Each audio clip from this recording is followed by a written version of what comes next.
It happened to me a lot, actually, when I was teaching. I had a lot of students who came to me and they did not wanted to use references because they felt that they were not creative enough because they were using something that exists, and they felt that they were trapped into something. And again, just to jump back on that, is that basically you need to have boundaries, you need to have borders at the beginning. You need to make sure that you restrain yourself to learn something that is, let's say, the ground truth, something that actually exists. So later on, you can expand on that, and you can feel free. My guest today is Gael Kerchenbaum. He's currently the creature specialist at Facebook AI. Before that, he worked as a creature supervisor at DNEG, creature artist at Axis Animation, and many more, while teaching sculpting and anatomy at CGMA and all around the globe.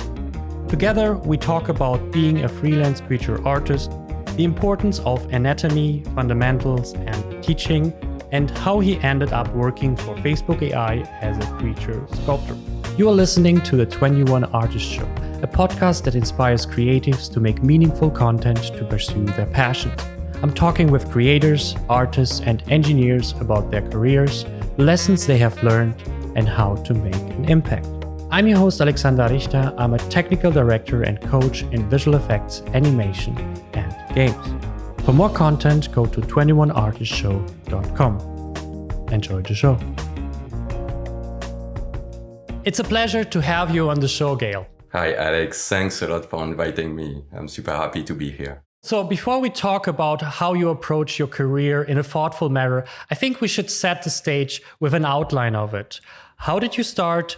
Where did you go? And where are you now? Yeah, so again, thanks a lot for inviting me. So I can talk to you a little bit about what I did so far, how I ended up working on creature. So basically, I'm a creature artist. So I always knew that I wanted to become a creature artist. And what I did when I was younger was basically I was super interested to work on video games and on movies because I was super interested into everything that was related to character, basically. I always had, when I was young, I was surrounded by a lot of animals, and I think that it defined also a lot of what I wanted to do. And I wanted to have, to work in something that was really creative and to work in something where I could express myself a little. So I started with this passion around creatures and around animals, thanks to video games, thanks to movies as well. I think that movies like Godzilla, King Kong were really defining for me because I knew that I always wanted to work on something like that. I mean, it was really speaking to me when I was seeing this creature, these animals on screens. So it's something that guided me into VFX later. So because I knew that I wanted to work on movies and on something that were super creative. So what I did at one point is that I found a school. I found a school in south of France. So the name of the school is Artifacts. And basically, my sister she was already at Artifacts. And I've seen what she's been working on and also what could be the end after the school, like what kind of career you can have after the school. So I thought about it. I thought about okay, I know that I want to make not creature directly, but I had a sense of it. I had a sense of what I wanted to do. I knew that I wanted to be creative and to work on computers and to work on something where I could basically create everything on a machine. So I thought about, okay, maybe I should try to go to this school. I had an interview in the school, and after the fact that the interview went right, I was accepted to the school. I studied there for something I think it was four years. So the school now is 5 years, but before it was 4. So 4 years of learning a lot of things, learning a lot about VFX, visual effect in general, learning about things like explosion, animation, and also learning how to model things, how to build things thanks to a machine. So that's basically what catch really my attention because I knew that I wanted to work on this product. I knew that I wanted to work in this creative industry, but I wasn't sure at the beginning what I wanted to do. And thanks to everything that I learned at the school and also my personal goal, my appetite for creatures and for movies that contain creatures. So I just decided, okay, that's something I'm going to do for a career. And that's something I will try to pursue, and I will try to become better and better at doing it. So I had this generalist approach at Artifix. So I think that the generalist approach was really something that was super cool, but also something that was really limiting me in what in the kind of specialty I wanted to go. So, when you are going into a 3D school, basically you learn everything. But the problem is, if you know that you want to specialize into something, if you know that you want to be really into creatures like I wanted to do, or into rigging, or into animation, then the school can only give you so much, but it cannot give you every clues or every way of becoming what you want to become. So I had to teach myself how to use ZBrush, how to use ZBrush, which is a concept sculpting or a digital sculpting tool. I had to teach myself anatomy, something that we did not have a lot of lectures about at the school. So I had to learn a lot of things from myself. And at the end of the school, because the school is really well known and it has a lot of connection to companies, to VFX companies, to animation companies, advertising and so on. So I was lucky enough to find a job into the specialty I wanted to work in. So I think that my first job was an internship at Ubisoft Motion Picture. So Motion Picture, Ubisoft is basically animation part of Ubisoft that was really specialized into TV series for kids.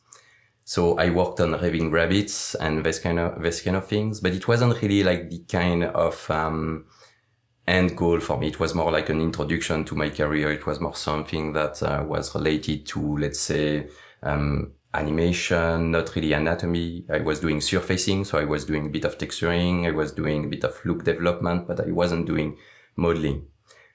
And I had MPC also. I had an interview with MPC at the end of my school, and I knew that MPC was currently working on the Jungle Book. And the Jungle Book for me was really like something, it was kind of the end goal after the school. It was definitely the production I wanted to work in because it was so specialized on animals. It has so many things I could learn from. It has so many things I could be integrated to my day work. So yeah, I think that I wanted to go to MPC, and that's something that I was lucky about because it happened just after my internship. So I went to MPC. I started to work in the creature team of MPC, in the creature modeling team of MPC, and I worked on a lot of animals during this time. I was also lucky enough, so because this was my first job, so I wasn't sure that this was something that could happen, but as a first job, I had the opportunity to work on hero creatures. So to work on some of the most important animals on the show, but it wasn't like I was doing everything. It was more like I was doing some tasks, even if it was modeling, but it wasn't modeling of all the animals. It was like specific modeling on some part of the animals. So yeah, that's something that I did at MPC on Jungle Book. And after that, my decision was that, okay, I knew that I loved working on animals, that I loved learning anatomy, that I loved doing a lot of things related to animals. So I just decided, okay, I'm going to do that as a career. I'm going to do that on every day. I don't want to do anything else. I don't want to be working on hard surfaces. I don't want to be working on robots. I just want to be focusing on anatomy. I just want to be focusing on something that is really important for me and something that I can use to express my creativity. And this was anatomy, this was animals. But this wasn't something that was like definitely, I knew everything about it when I stopped working at MPC. When I finished my contract with MPC, it was more like, okay, I feel a little bit lost now. I do not have any contracts aligned. I do not know what I will do.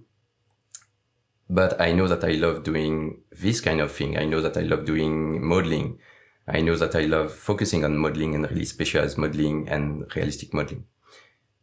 So I started to work on a portfolio, and this was a really generalist portfolio. It has a lot of things I will never do in my career. Like it had ArcViz in it, so visual architecture. It had also I think it has some pieces of art surface, but this was really, let's say, drafted. This wasn't really something that I was super happy to do, but I just wanted to find a way to work independently. And at one point, I just took this portfolio and I sent it to someone who was really already specialized on creatures and who had a lot of, not creatures, sorry, on characters for video game, and who had a lot of experience. And for me, it was kind of an eye opener. So I sent it to, so his name is Brendan Isaiah. He had a big influence for me because I sent him this portfolio and he told me, you know, you had a lot of things in this portfolio,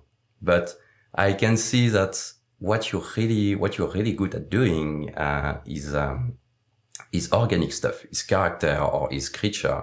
So maybe, because, you know, we cannot do everything in 3D. We do not have the time to do that. So maybe you can, keep focusing on doing that, keep specializing into that. And, I feel that it will be a good decision for you for your career.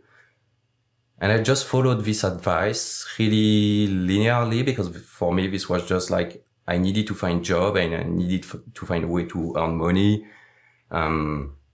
to be independent as well, because I wasn't living in London anymore. I moved back to France at this time, just after MPC. And I wasn't living in a big city. I was living in, let's say, on the countryside.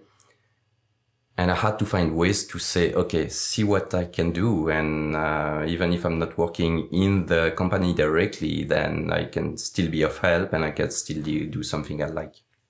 So yeah, I just decided to follow his advice. And one way for me to find jobs was also by teaching.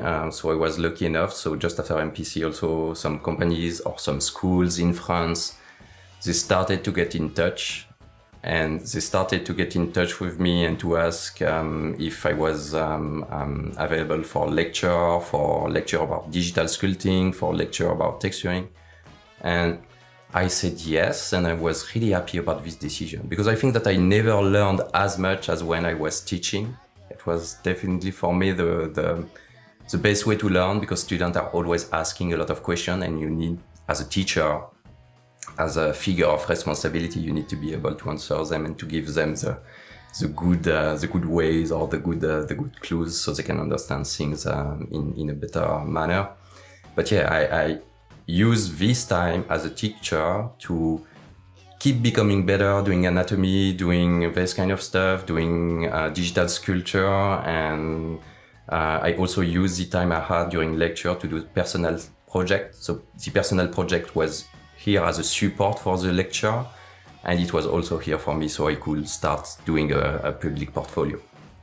And thanks to this public portfolio, then I had companies contacting me, they get in touch because they saw that I had a great potential in creatures, in modeling and texturing, and that's basically how everything really started for me. This freelance life started thanks to teaching, and thanks to my portfolio on ArtStation, to my public portfolio.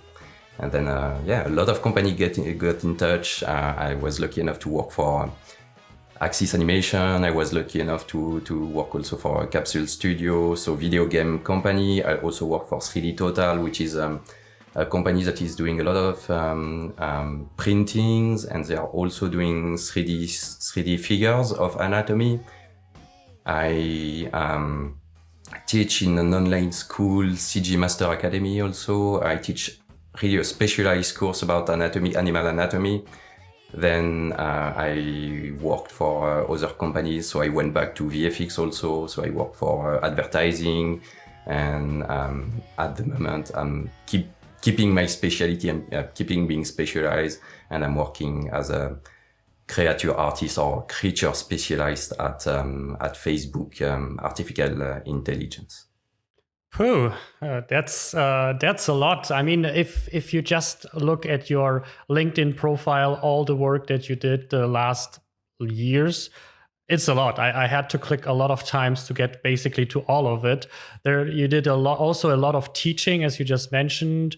You were in a lot of companies also. I was just looking at it. I was like, this is immense, especially in the amount of time actually that you are in the industry, and it was super impressive. So it was really, really cool, and it's also actually kind of where we met in a lot of these cases. You know, we originally met at Effects America 2019. That's actually how we know each other, and then we like our paths crossed again, basically a little bit through you, because you kind of recommended me also CGMA and Artifix, where I ended up also teaching. So it was kind of a super cool experience for me too. And I basically went a little bit through the same iteration as you were, for example, in terms of being a teacher, how much you get better. Basically, you know, you learn by getting this weird question that you were never thinking of.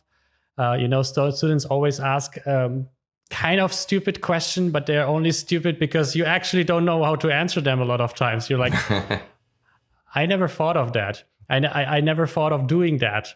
Yeah, it's really, really interesting. And so basically a little bit, that's how our paths crossed too. And yeah, there's a lot of things to unravel here, I think. So I think the first thing I want to go into is a little bit of the mentor that you had that basically like gave you this path or sent you a little bit on this path.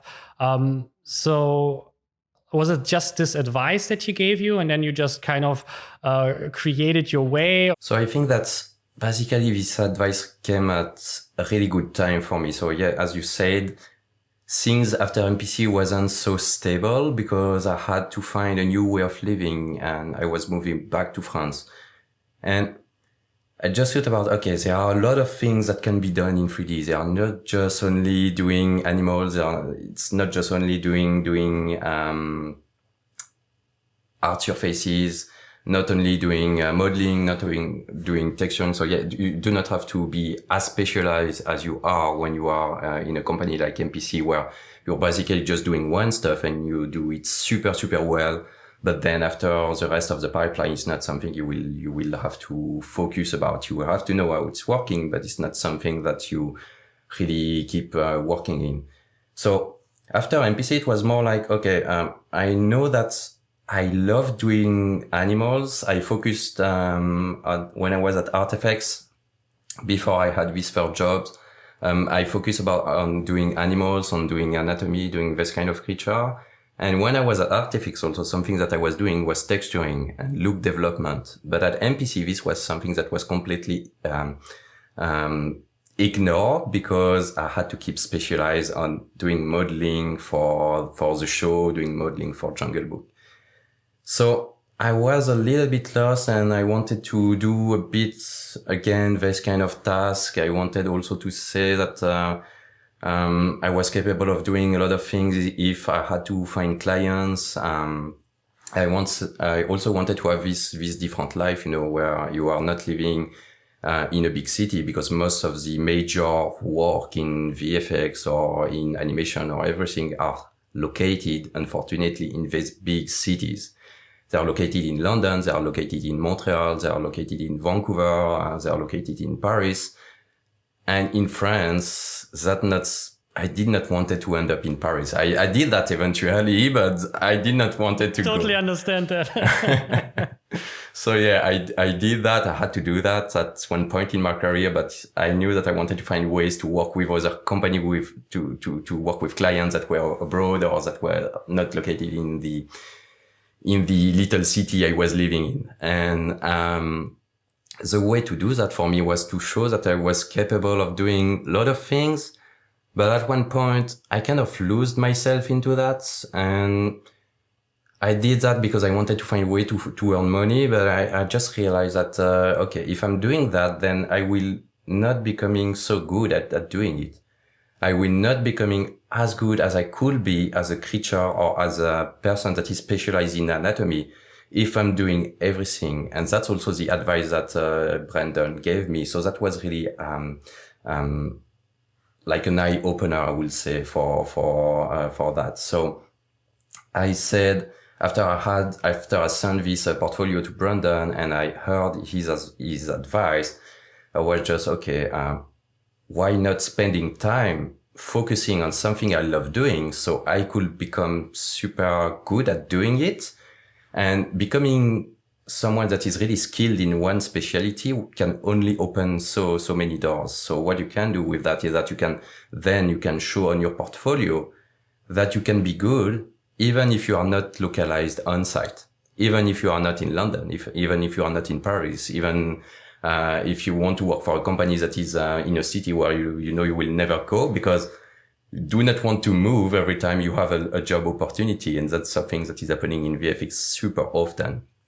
Like most of the people, they think that if they need to work in, I don't know, if they need to work at MPC, or they think that, and they are right. If they need to work for MPC, or if they need to work for Framestore or DNEG, most of the time they will have to move. So now it's a little bit different with the COVID situation, but in the past, or what will become after the COVID situation, it will be pretty much the case again. We'll have to move into the cities. But I wanted to work for big companies. I had dream about working for, I don't know, video games company. I had dreams about working for Axis Animation, but I did not wanted to move with my wife in Glasgow. I had dreams about working, I don't know, with Blur. I did not have the opportunity to work with Blur yet, but this was on my radar, and I just thought about what are the best way to do that. Then, of course, the best way is to show that you can be someone that can work in production, but you do not have to move there. You do not have to be on site. So you do that by teaching and showing. So not really by teaching, but you do that by showing that you are capable of doing production work. And to me, it was really about building a portfolio, a public portfolio. So clients, future clients that I did not have yet at the moment, but clients could see that I was capable of doing, let's say, big companies work. But even if I wasn't on site, this was something that I was capable of doing. I was capable of doing, let's say, MPC class of work, or I was capable of doing this kind of big companies class of work, but even without having to move there and without having to be integrated into the company directly. So yeah, this was something that was super important for me. So I really followed clearly the advice from Brandon, because again, Brandon had a lot of experience, and I think that something I learned also is that you need to listen to people, because you cannot be clear-sighted about everything by yourself. When you are lost, especially yourself, you are always biased by so many things. So if you just listen to yourself, then you will get lost. You will be biased. You will not be capable of seeing what's out in the wild, what is existing. So we just focus about, okay, I want to do that, I'm doing that, I'm not trying to think about anything, and then you become lost, and you forget that your goal also at one point is to earn money. Because yeah, if you do not earn money, then you cannot live. And if you want to earn money and you want to do what you love, then you have to be really focused, because if you think about like too many things, then you cannot you are losing the point, I think. So basically, Blur, you know now, Gael is waiting for you. That was the call to action. So you have to invite him for an interview for the next big video game project, probably. No, that's what they're famous for, is trailer, isn't that? It's like amazing video game trailer. That's what I know them for, and yeah, it looks fantastic. I mean, I totally understand why you want to work there, or get the chance to work on a project with them. I think that's something really cool. What I see generally when I have like guests here is always there is this connection to the past. So I had Eugenie von Tutzelmann, I don't have to correct myself again, here before, and we were talking about pursuing your passions, basically, and course correcting. And also for her, it was like from the beginning when she was young, she always wanted to work on park rides, multimedia rides, basically. So she made a career with Interstellar and Harry Potter at Framestore. And then she kind of decided, you know what, there was this thing in my past that I always were passionate about, and that kind of ties into what I'm currently doing. And so she's switched gears a little bit and switched to like theme park rides, multimedia rides, which kind of ties basically from the skills that she had and the passion that she kind of had before, and that grew and grew more and more. And in a way, I feel this is very, very similar for you too. You had some interest already from the beginning for creatures, for this kind of anatomy, all this kind of things, and then you were going the general road basically at the first, because sometimes the education is that way, sometimes it is the like you don't 100% know where to fit, so you take it safe and apply for as a generalist or learn the generalist path, because like who hires you as a super specialist if you basically don't have anything to show off besides some like student projects, I think. And that's where I feel like this mentorship or this advice came at the right place, because it sounded like that it actually kind of pushed you over the edge and said, take a risk. Basically, take a risk. Don't play it safe, because the only way of success is to take a risk. And that's basically what I see every time, is this mixture of like a basic passion that like is from the beginning, since basically your childhood kind of thing, which doesn't always have to be this very specific. It can be, for example, working with other people brings me joy. That's something like that. And then there is this moment of taking a risk. And I feel that this is something vital. And a lot of times, like mentors or people you look up, like idols, are the main focus why you do this risk, basically.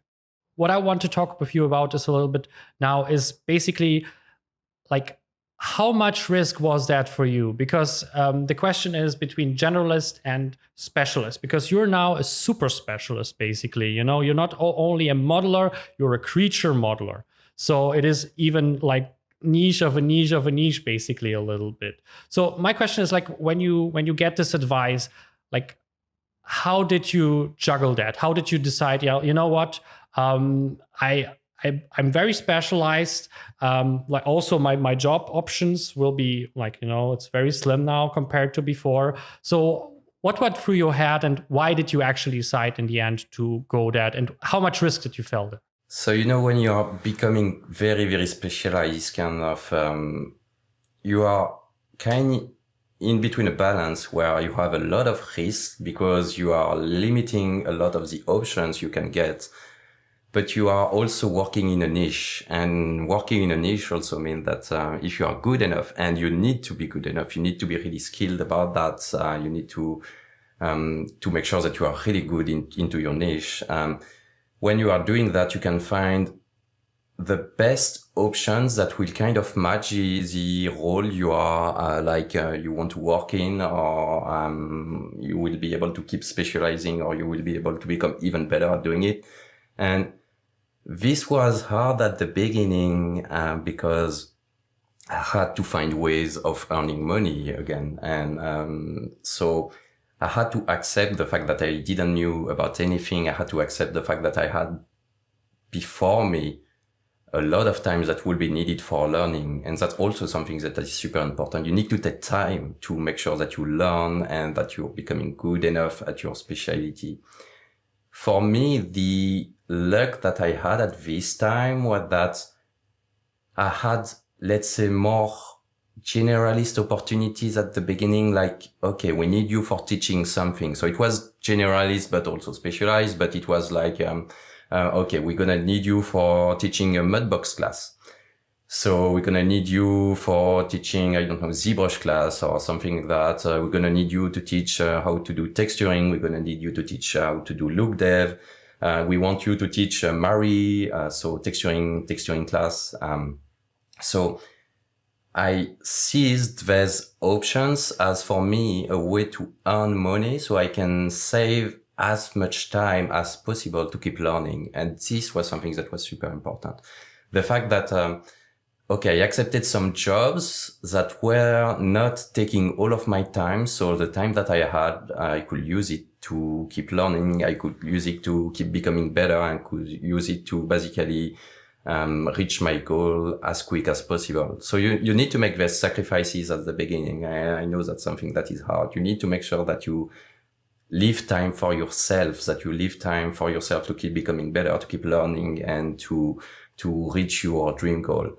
And that's something I will define as being as doing sacrifices at the beginning, because, you know, there's no way you could become the best anatomy artist out there. There's no way you could lose out without learning how anatomy is working. There's no way you can become the best modeler if you do not take time for yourself to learn how to do anatomy. So yeah, for me, this was super important to take this time. Also, something that was super important was to do a lot of personal projects.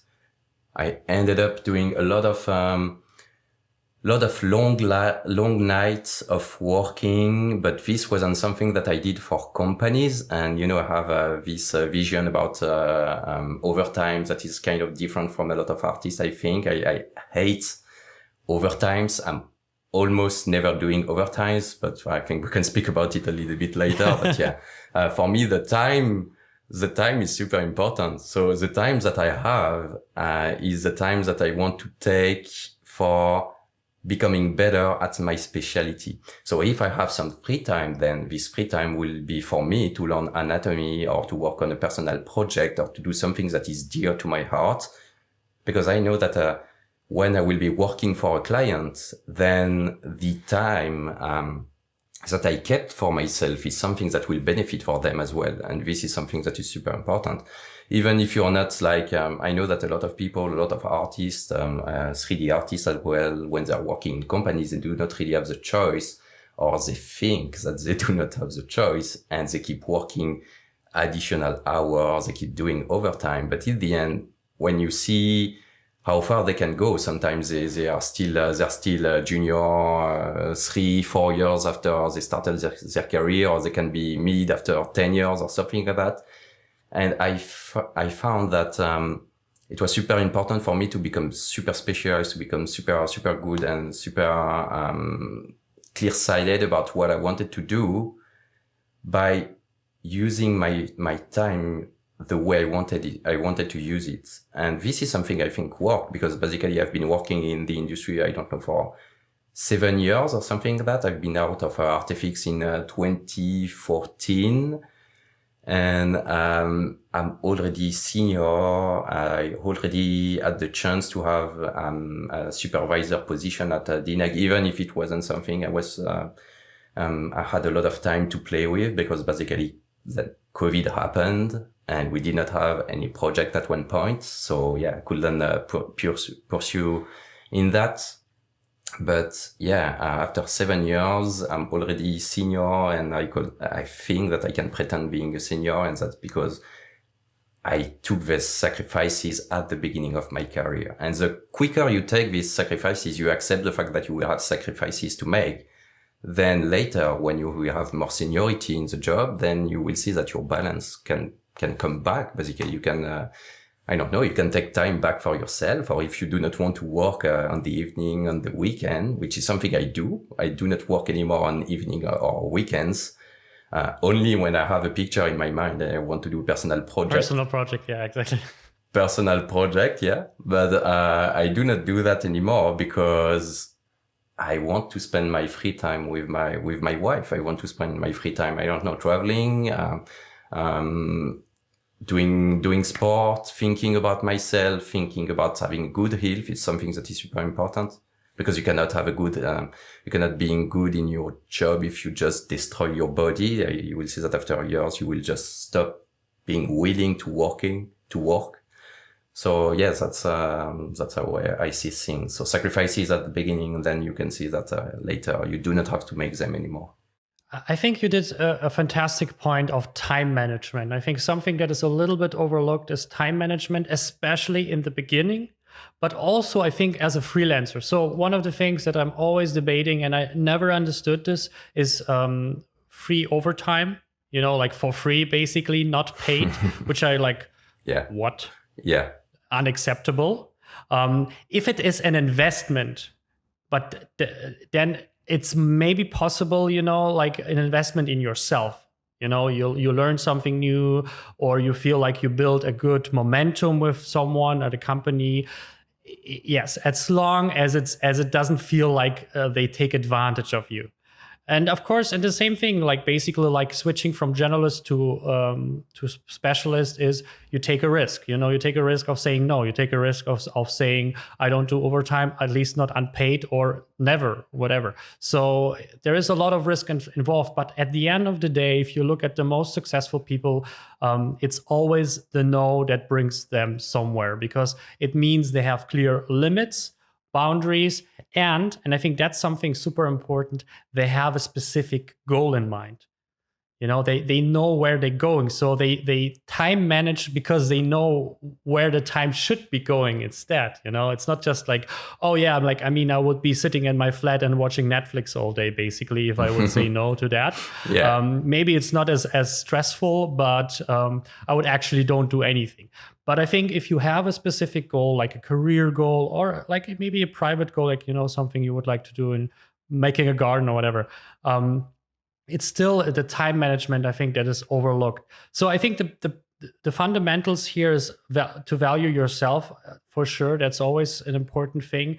But I think combined with that is to make sure that you have a clear goal in mind. I think that's something that a lot of people, especially in the beginning, like you started Artifix, I was at the Film Academy.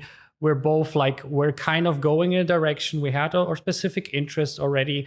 But then it's still sometimes you're like, we don't know how it is 100% in production, or how it is exactly in this team, or how it is on working on a specific project. So we're like, let's see where we fall into. But a lot of times it ends up being a little bit more precise, a little bit more on the side of what do I actually want to do? Not just kind of like, if they take me for lighting, I will do lighting. If they take me for pipeline, I will do pipeline. But a lot of times, it's the longer you do that, you kind of burn yourself out, because you notice it is actually something you don't really enjoy. And so everything falls flat there. Like time management falls flat, your goals fall flat, because you kind of get stuck, I feel like, very fast if you approach the wrong direction. So my question would be specifically for your path. So if I'm like someone who's interested in modeling, maybe sculpting, maybe even creature modeling as you are. But of course, as most starter are, like you start somewhere in a generalist, maybe you are even from a different department, maybe you're a programmer or something like that. Like, how did you approach this? I wouldn't say like you didn't start at zero, but let's pretend you are like 10%, 20% currently. How did you approach that? Because of learning, I know that you did like a lot of with anatomy and stuff like that. So for me, it would be interesting. Okay, I want to become a modeler, a creature modeler, even maybe. Like how would I approach it, or how did you approach it? So I think that you need to be really, you need to hear people, and you need to hear, you need to find the recipes that work really well, because you cannot like things already exist, and you cannot invite everything and hope that everything will work on itself. So you need to be focusing on, like, for me, what I did was I really tried to identify the people I wanted to become, basically.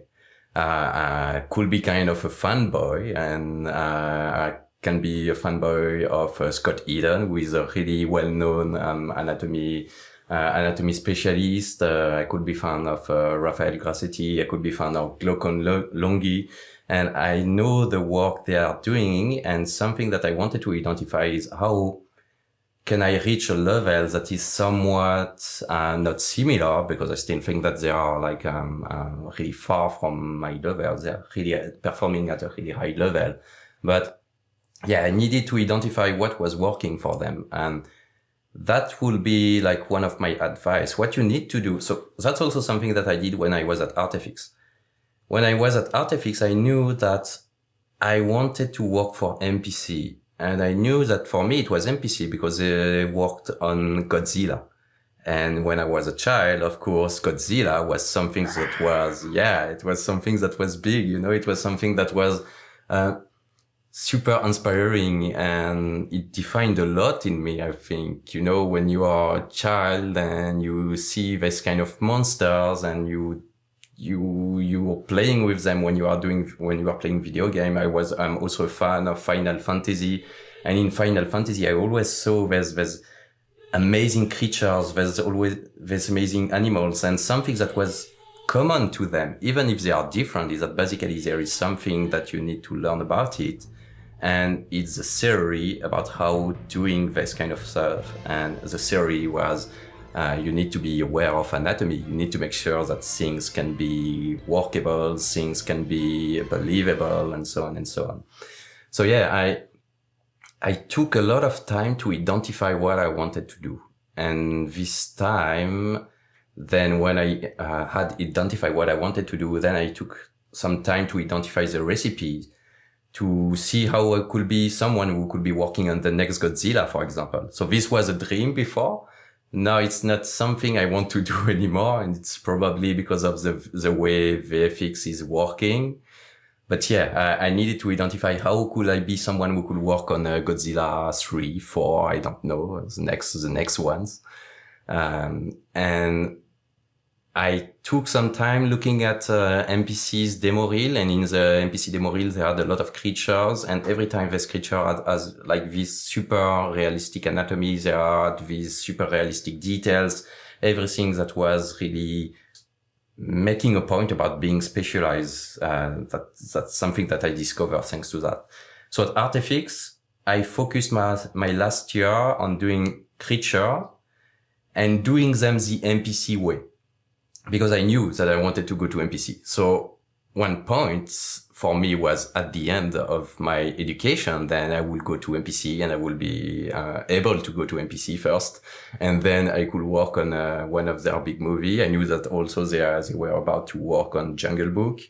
So yeah, this was really how I focused everything. And then later and later with years, then okay, you're not one of the best artists at the beginning, and you need to be aware of that. You need to be aware about your skills and what you are capable of doing. Because when you arrive in a company like MPC, then you are surrounded by artists that are so talented and that's been working for years, and they just open your eyes and they show you everything. They show you, okay, look at this animal you did. You look at this skull. The sculpt of an animal. Look at the deltoid. Look at the sternoioid. Look at the bicep or bicipital crest, or all this kind of super focused anatomical name you don't even know about. But you keep learning about recipes, and you keep learning that you want to become even better at what you're doing, because there is a goal about becoming a senior, maybe a lead at one point. So keep identifying these goals, and then you're just, okay, now I know that I'm capable of working in a company like MPC, but I need to become even better so I can be someone who will support other artists. I can be someone who will teach the way I've been teaching. I can be someone on whom the production can rely on. And this was, like you said, it's investment in time, and investing in the time for learning, investing on my night for learning anatomy, investing on also looking at some great discussion like the one you're doing with the artist you are discussing with. You want to hear them, and you want to hear their advice, and you will see that at one point you just look at a lot of videos, or you can have a look at also TED Talks, and you will see that we all have the same way of speaking about things, and we all have the same expression, and we are always saying the same thing. We are saying, I think that it maybe it's a little bit too bold to compare myself or to compare interviews to TED, but yeah, I think that's the way of saying it is really, you need to identify the thing we are always repeating.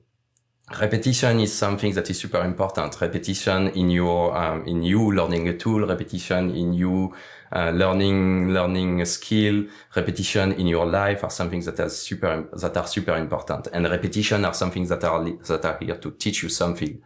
And if everyone you see online, you admire, they are always saying you anatomy is super important, or they are always saying you biomechanic if you are doing rigging, they are always saying you physicality if you are doing surface, if you are doing texturing, physicality of a surface or texture is something that is super important, then you need to hear it, and you need to integrate that in yourself. You need to integrate that in the way you will keep learning.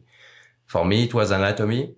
It was also, so I had two sides on the job I'm doing. So I'm a creature modeler, but I also creature more generalist, but creature specialized. So I'm doing texturing, I'm doing surfaces, I'm doing look dev. But every time it's focused on creature, but I'm also a freelancer. And I'm a teacher, but also a freelancer. And when you are a freelancer, then something that you need to learn is that you are not alone in the world, and you need to find a community. You need to find clients. You need to show to the world that you are existing. And I had a look at a lot of other artists, that I admire. And again, the thing was, they communicate a lot and they show a lot of what they are doing. And they also show breakdowns, and you as someone who is just a middle artist who just want to learn a new technique, then you are just looking at the way things are done, and you learn from these big names. So I wanted to replicate this behavior. And I think that's how it worked for me, just being able to replicate this behavior, integrate that, as now it's become really natural for me to do breakdown. And what I love about it now is that I enjoy it so much. I enjoy sharing with people.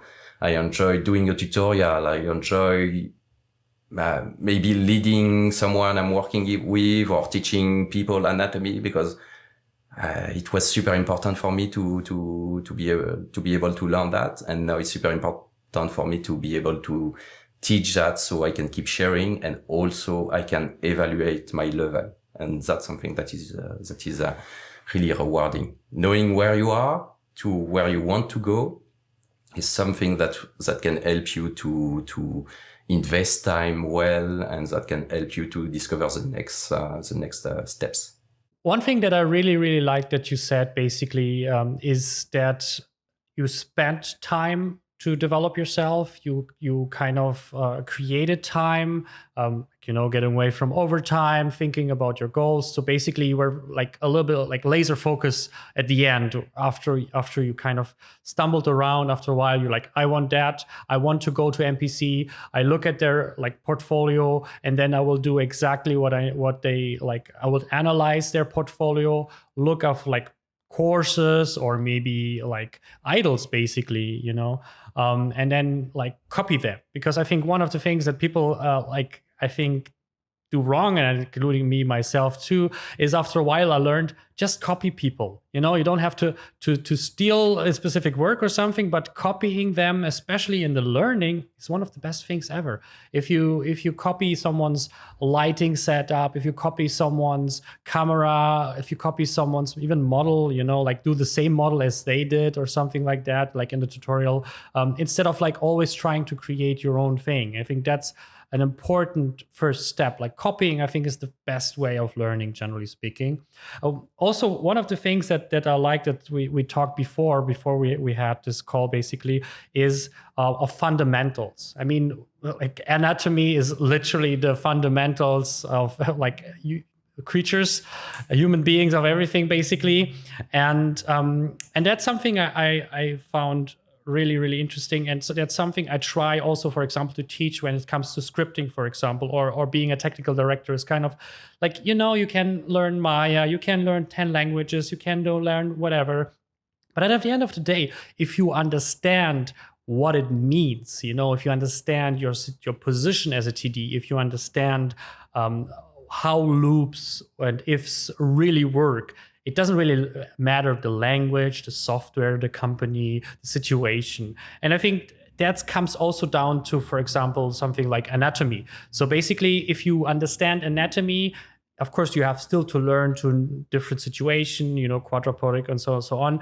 But like coming from that direction, it feels like it's a very fundamental approach to things where on one side you feel more safe because you have something to fall back to, and on the second side you feel like it makes sense because something like Godzilla, for example, doesn't really exist. I'm not sure if it even would be possible, like physically, or it will be just kind of like fall down every 5 seconds.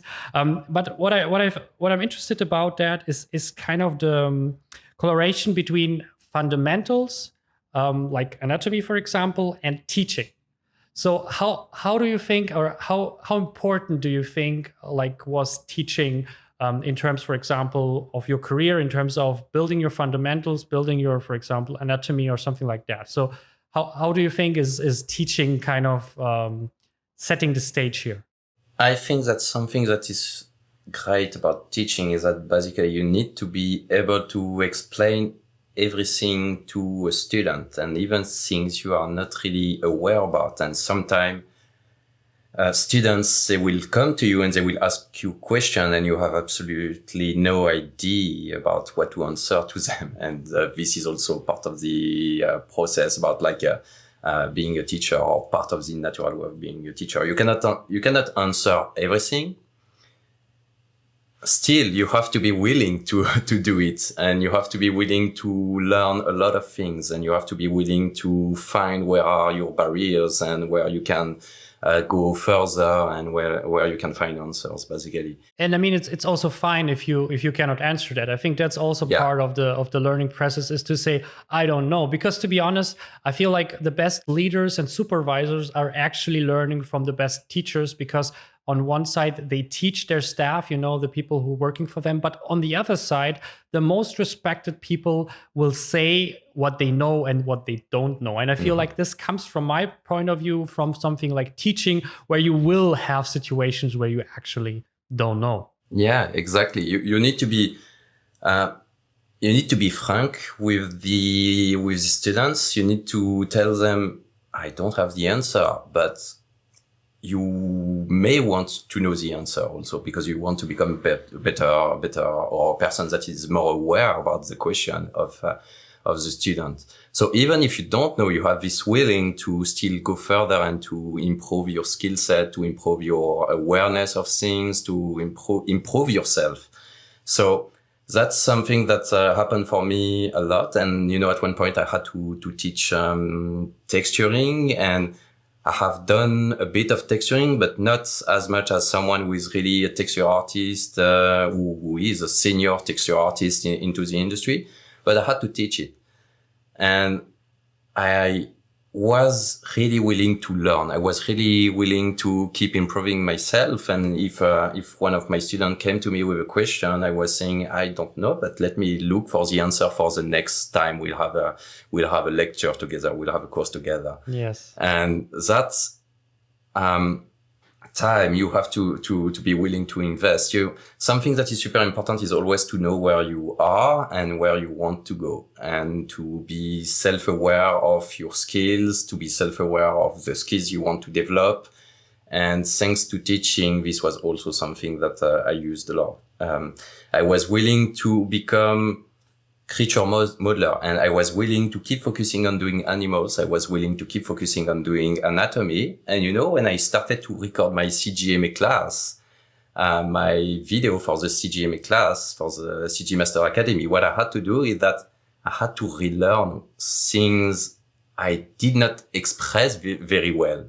I had to improve my own skill, because I was about to share with people, and I was about to, there is also an exchange when you are doing that.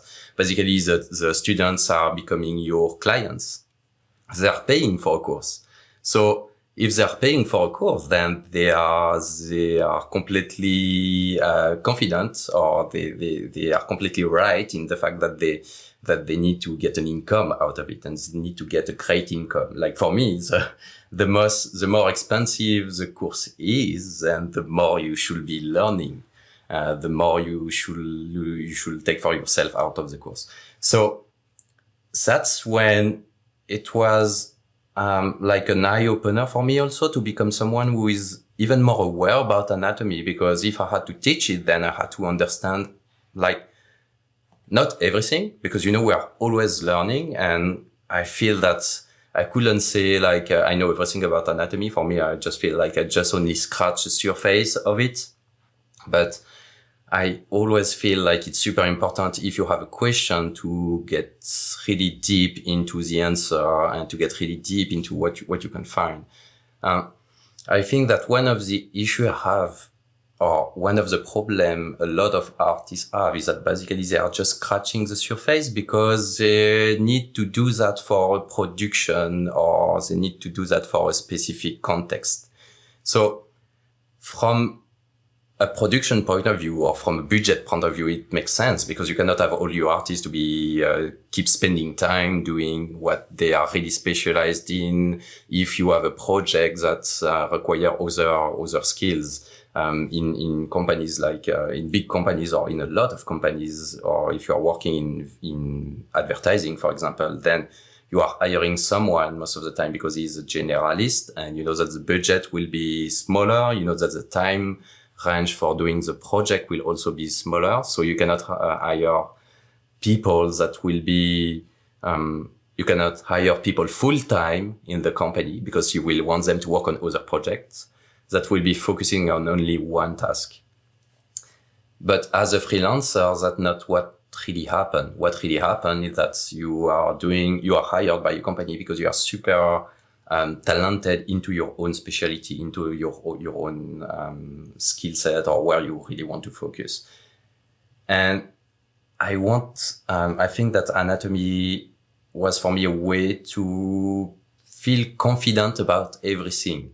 So, you know, you said it, you can pull back to something when you feel a bit lost, and you can pull back to the theory behind things. You can pull back to things that is really the base for doing creature modeling, for example. If you need to do creature modeling for a show, and you are not super confident about the creature because it's a creature that doesn't exist, then what is your support? What is the way you will be able to do that? What is the way you will be able to do Godzilla, for example, because Godzilla isn't a creature that exists? Or how can you do dragon? Not that we know of, no? Maybe it's hiding somewhere. Yeah, it's just... It's a big documentation for the last 70 years, basically, you know? Yeah, it's just like Nessie, you know, the Loch Ness creature. Exactly. We don't know about it. But what we have about it is a feeling of what it could look like. And why do we have that?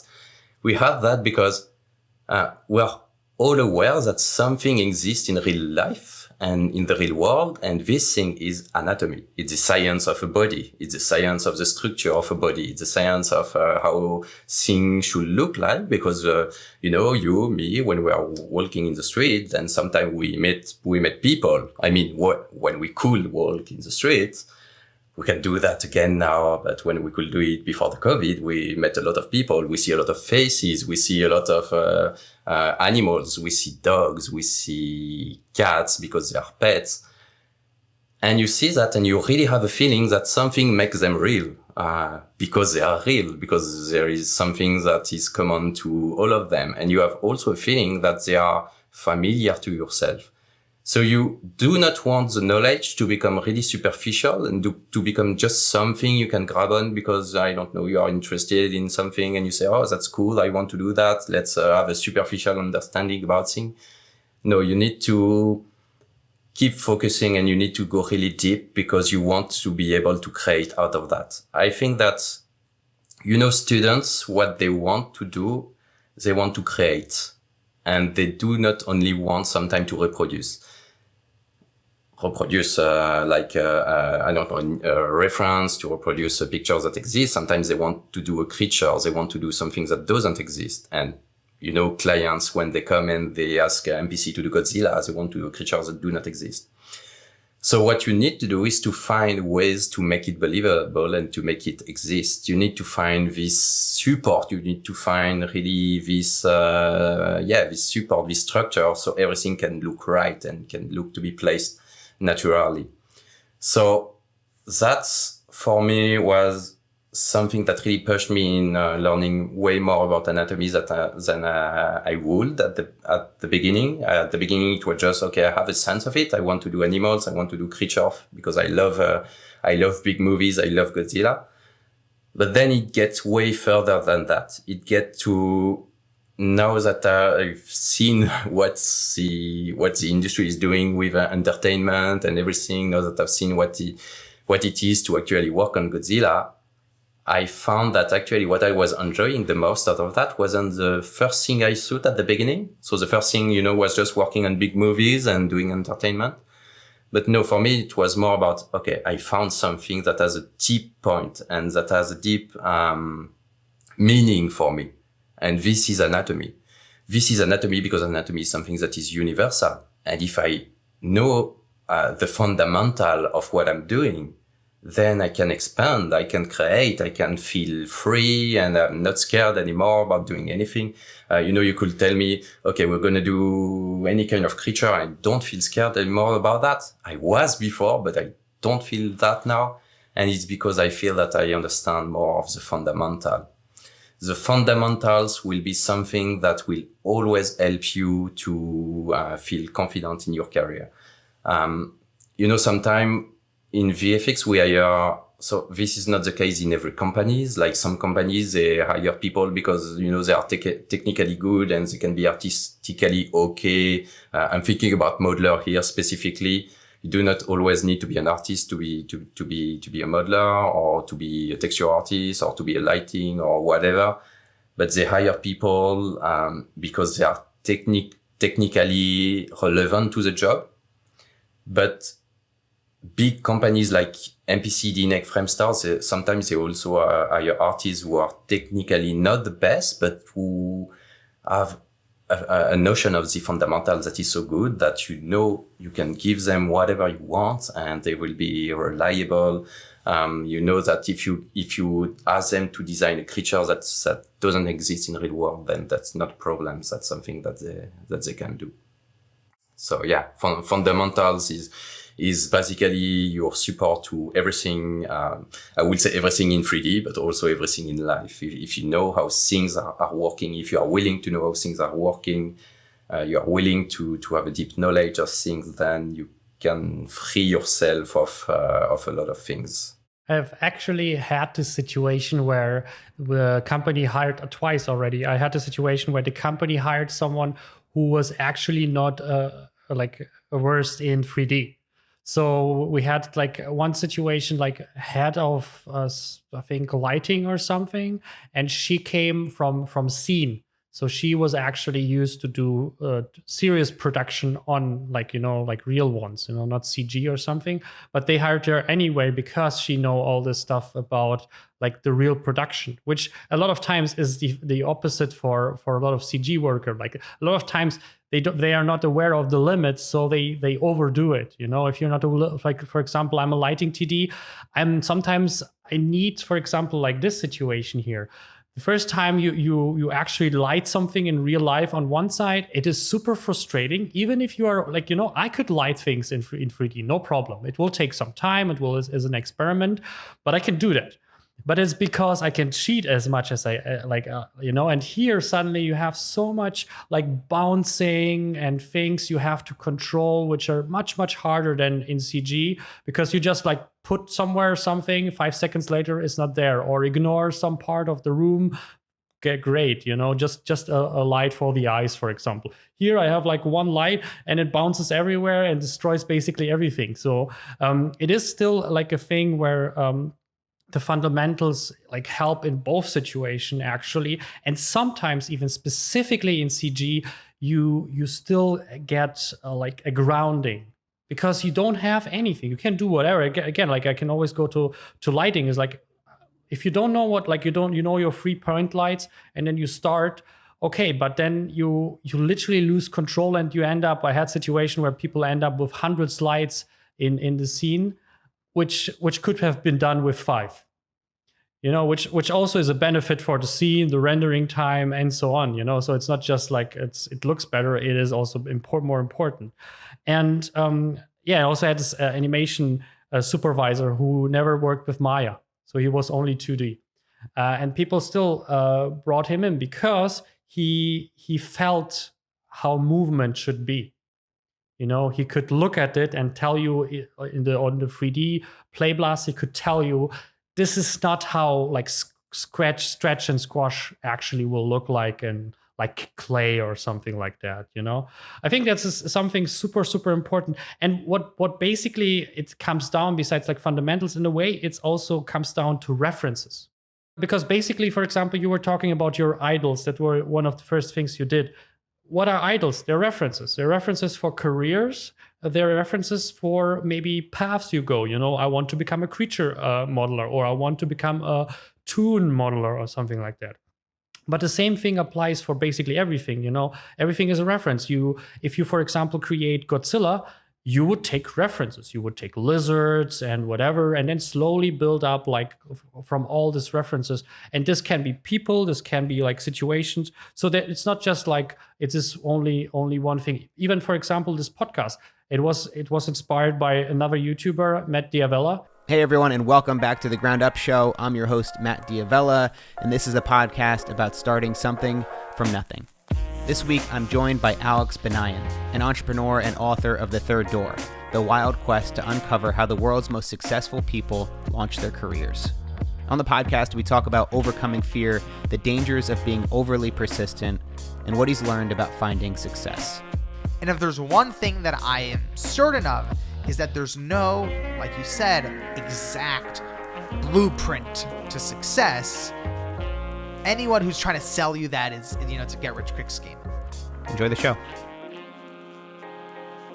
Who is a fantastic YouTuber, and I loved his podcast, and he inspired me. And also for me, it was basically a reference how this podcast should work. Because, what do I know about podcasts? I never did a podcast before.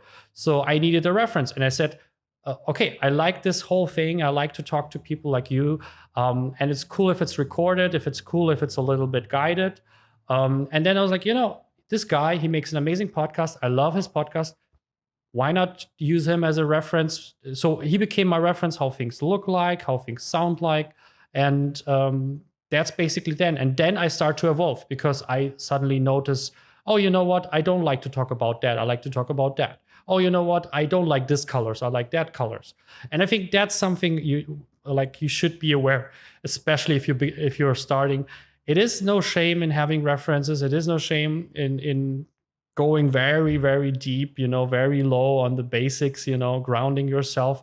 Because at the end of the day, besides like having fundamentals to go back to and feel safe later, if new things come your way, it is also, like, to be honest, like we have our expectations are so high when we start something. It is much easier to just use a reference and start there instead of like, okay, I want to create a new creature. Oh, and then you create something and it looks like Frankenstein monster and you're like, this is shit. But if you have a reference like a lizard or something, you instantly create, or like Godzilla, you're like, oh, it looks kind of Godzilla-ish, but it looks good. And it's my first one. And I feel like this is something still underappreciated, even sometimes from myself. I sometimes have to remind myself that I need references when I start, especially something new, whatever it is, music, podcast, YouTube, even as a technical director, I should always like look at the references first, look at basics first, and then just like slowly go my way. I think that's basically the most important part that you just mentioned. It happened to me a lot, actually, when I was teaching. I had a lot of students who came to me and they did not wanted to use references because they felt that they were not creative enough because they were using something that exists. And they felt that they were trapped into something. And again, just to jump back on that, is that basically you need to have boundaries. You need to have borders at the beginning. You need to make sure that you restrain yourself to learn something that is, let's say, the ground truth, something that actually exists. So later on, you can expand on that, and you can feel free. You do not feel that you have boundaries enough, or you can go wherever you want. So yeah, that's something that is super important. References, as you said again, references basically when you are working, like if I have like a student that come to me and tell me, can I show me your work? I say, yeah, no problem. Send me some pictures, send me whatever you want.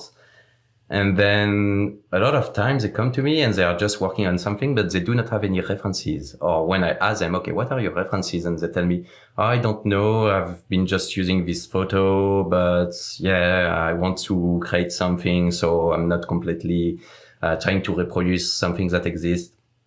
I understand this willing and this willingness, but you need to restrain yourself at the beginning. And it's something that is hard. You need to sacrifice at the beginning so you can make sure that you are really comfortable enough so you can create later.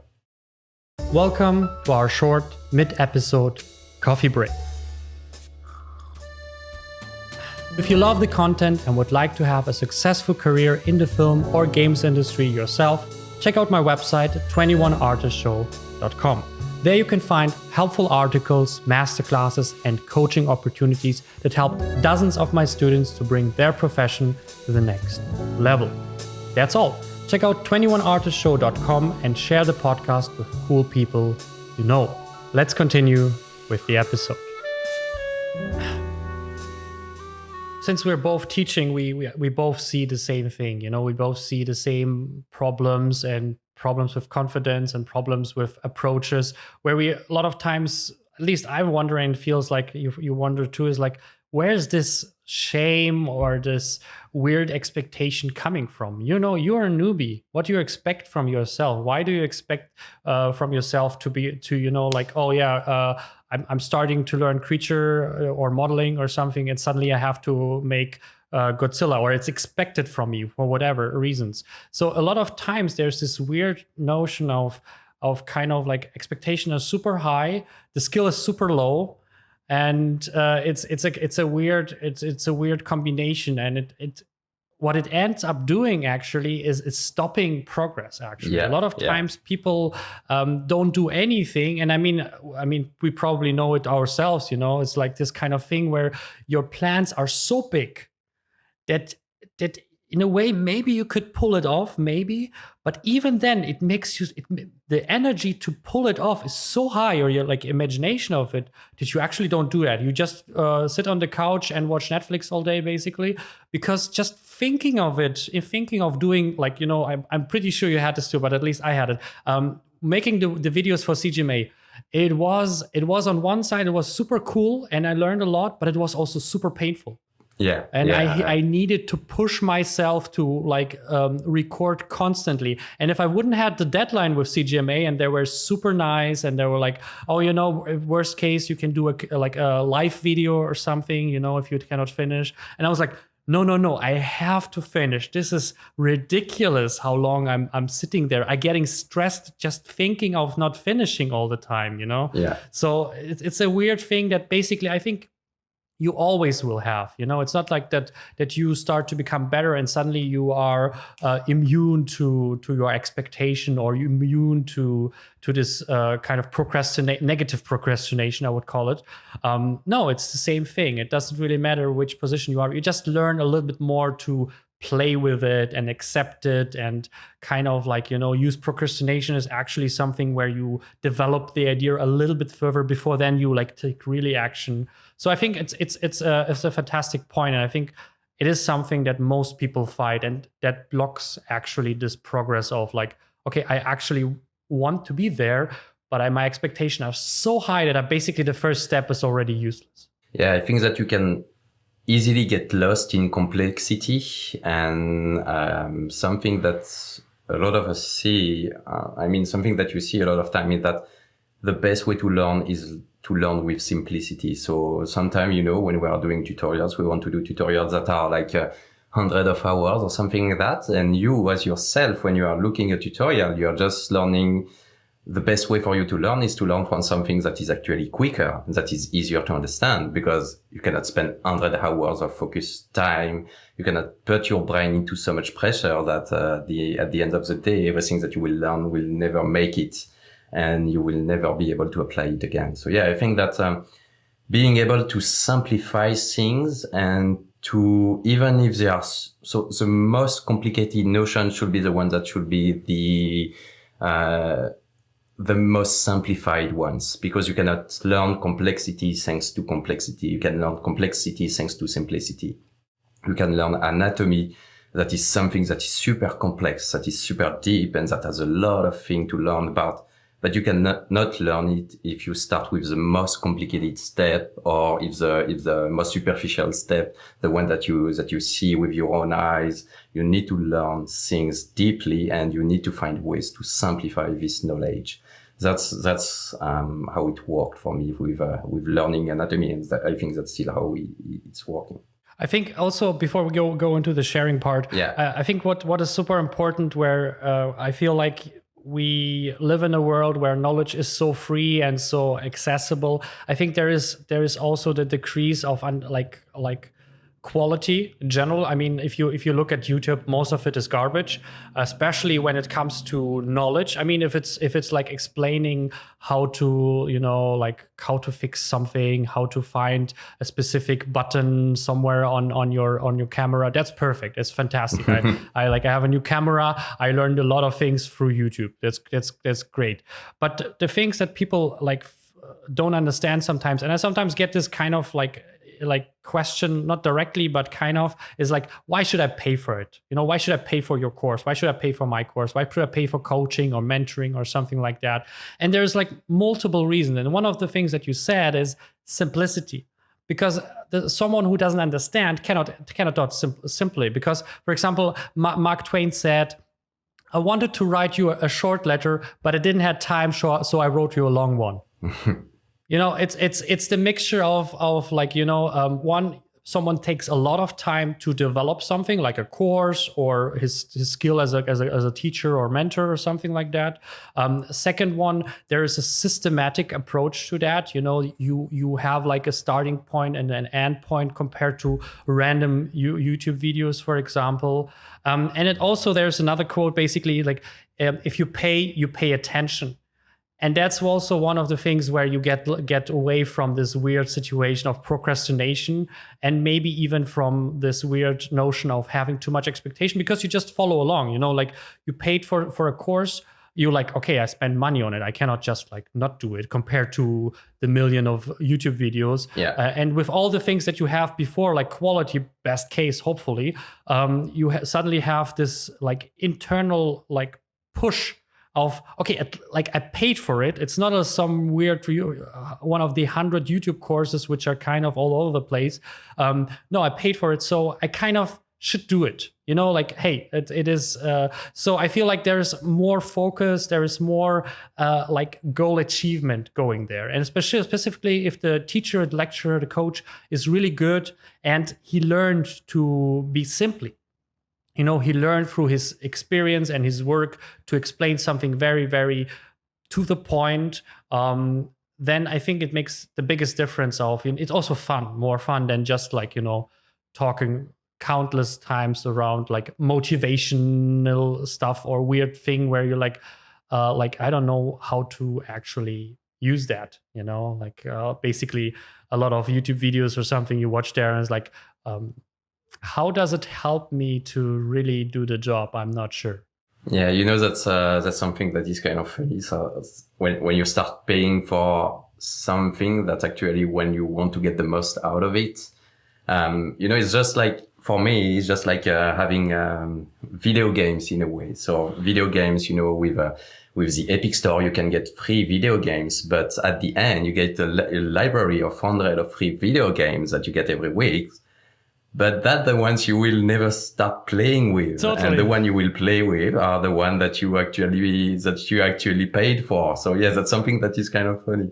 And, that's also something that can be like, let's say, similar to therapy, for example. When you go to a therapy, you have to pay for the therapy. You have to pay for someone to help you. And the fact that you will pay for someone to help you could be compared to the fact that maybe if you do not want to pay, you could speak with a lot of friends and all those friends will help you, but it will never really make it to your brain. It will never make you want to do the efforts to go well or to feel better. So the fact that you are paying for something kind of force you to focus in the right area. So as you say, creates basically a commitment. Basically, you're committing with money, and I mean the higher the price, the more you need committed. If you pay for a like 50, that's the thing. Udemy is in a way a problem for me, because in a way I see this like $10 course, like you pay that and you don't care, But if I can tell you, if you pay for a $1,000 course, I'm pretty sure you will be mostly committed to that thing. Especially, and that's the important thing that you mentioned in the beginning, if it has the value. I mean, if it's 5,000 euro and you will earn 50,000 more a year after implementing this knowledge. It's great. It's the same thing I apply for basically all my students. Like they come to CGMA or they come to my personal masterclass and learn, for example, Python or how to apply for jobs or becoming a technical director. And at the end of the day, I mean, like if you do what I'm basically teaching, you will have a much higher job position, like it will be paid more, it will have a better status. So the price, that's the thing, does it give you the value in the future? If it does, I mean, it only motivates you to do that if it's simple and intelligent enough built. I think that's a big important thing, but it's still kind of a fight of nowadays between what should be free and what is good to be free, and what should be kind of an investment, basically, that you should do, not only with time management, as you basically mentioned, but also like with hard-earned cash, because at the end of the day, it's like, okay, I'm investing in myself, and maybe it's not in just like a better workstation or something. It's in real courses where I know what I'm getting at. Yeah. And that's one of the things, by the way, I'm challenging all my students every time is like, tell me if it sucks. If you don't like something in my course, tell me, because I will correct that for sure. Mm-hmm. Because I want to have the best course, to in any ways, in terms of value, but also that when you pay for it, you're like, okay, I did get what I paid for that, So I think that's super important. Yeah, that's something I had conflicts with also in the past, like teacher coming to certain school I've teach to, and basically they were not really teachers. They were not teacher. I think that teacher is really like let's say career or profession. So they were just here because they are professional and they are already working in the industry. So they came with a mind like, okay, I'm going to teach you my specialty, but do not say anything. Do not ask me anything. I'm just the best at what I'm doing. And, I'm just here because I'm senior in this company. And for me, it's not working like that. For me, when you are teaching, you need to be aware of your limits, and you need to be aware of what you will give to students. And you need to be willing to have an exchange with students, because sometimes you will learn so many things with the students you will be with. So yeah, that's really an exchange. That's, you are here to help them to create a value. But by doing that, that's also an exchange, because you are creating a value for yourself, and you are making sure that you become better, that you know how to listen to people, you know how to exchange with them, you know how to push them, basically to become even better than you. And to me, that's also a goal, because the way you can become better at your job is by having people that are better than you, or that have things to teach you. And if you do not give everything to your student, if you do not, if you are not here to help them to become the best artist in the world, or the best 3D artist, I'm conflicted with the word artist in 3D. But if you do not help them to become the best they could, then you are kind of limiting what they will be able to do in the end. So you are not helping yourself when you will get a return from them. If, for example, at one point you have a student, and finally, because I don't know, 3 years after you teach to someone, you are here working with this guy. Then you have someone you can trust in, you can really learn from, because this person has also learned a lot from other people during his professional journey. So you will be able to learn from that, and you will be able to become someone better. So by all becoming someone better, by giving everything we can, then we are just making things to keep becoming better, to evolve. We are making the state of the art to evolve and to go even further. So yeah, I think that's super important to have this commitment.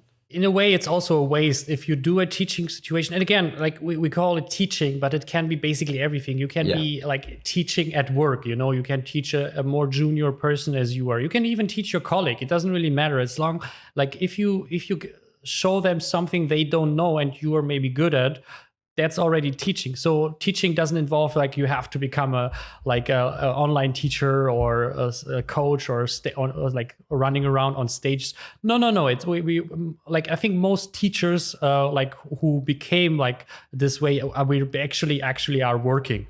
They basically like teach at work, you know, during the normal work hour. They just the mentality of how they communicate is kind of like, oh, you don't know, I can show you that way, kind of, you know. Yeah. And that's also like a teaching approach, basically. So I think that's super important, but it's also important, you know, like it would be a waste for us to not learn from our students. To be honest, you know, I mean, they pay us, but we like I'm always, I love to work with good students. I love to work with intelligent students because they challenge me.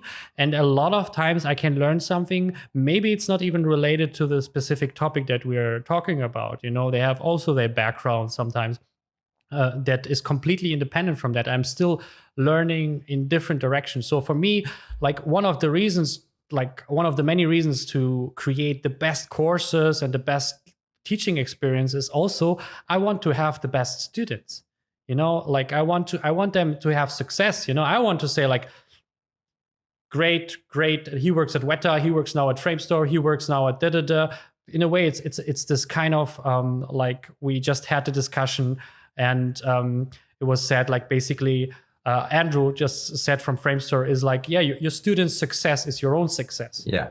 You know, totally. and that makes it kind of like a little bit that, but also like from your point of view is like, you know, give me your information, let me get better by you asking me question or you correcting me even sometimes if I'm just wrong. And it's also kind of like a free like for us it's a free learning experience. Of course we have to do more work to get this learning, but we are more capable also to do that because we are so kind of like adapted to the situation. So I think it is a kind of a miss if you are like a teacher or something like that and you don't take your students in a way serious, that you want them to succeed and that you want to learn something from them. Yeah, totally. I think that you know, we could talk all day about how good it feel to teach and how rewarding it feel. Like, you know, for example, when you have a student that come back to you and tell you, hey, I have this position now in this studio. I had that with one of my students. She told me that she's working, I think, in Method at I don't know. I think it's probably in Australia. And she told me I'm working there and just felt, oh my God, that's super cool to know that. That's super rewarding. And basically, you know, it's like a physical sensation. It's like a physical sensation of reward. Like you have some things that feel light in your heart. You have some things that feel light in your head. And you are super happy about like the exchange you had during this time, and you are just hoping that maybe one day you will be able to work with this person because you know the value you created and you know the value this person has now. So you just want this exchange to keep going. So this is just like let's say, a positive circle. One of the things we basically talked about are fundamentals. So it is the inner work. What I want to look into, one thing that you basically mentioned is sharing. So how did you basically show your basically inner work through sharing, through like posting maybe, or creating videos? Like what was the process? Because in a way, like you can do as much inner work as you want. You can become the master of Zen.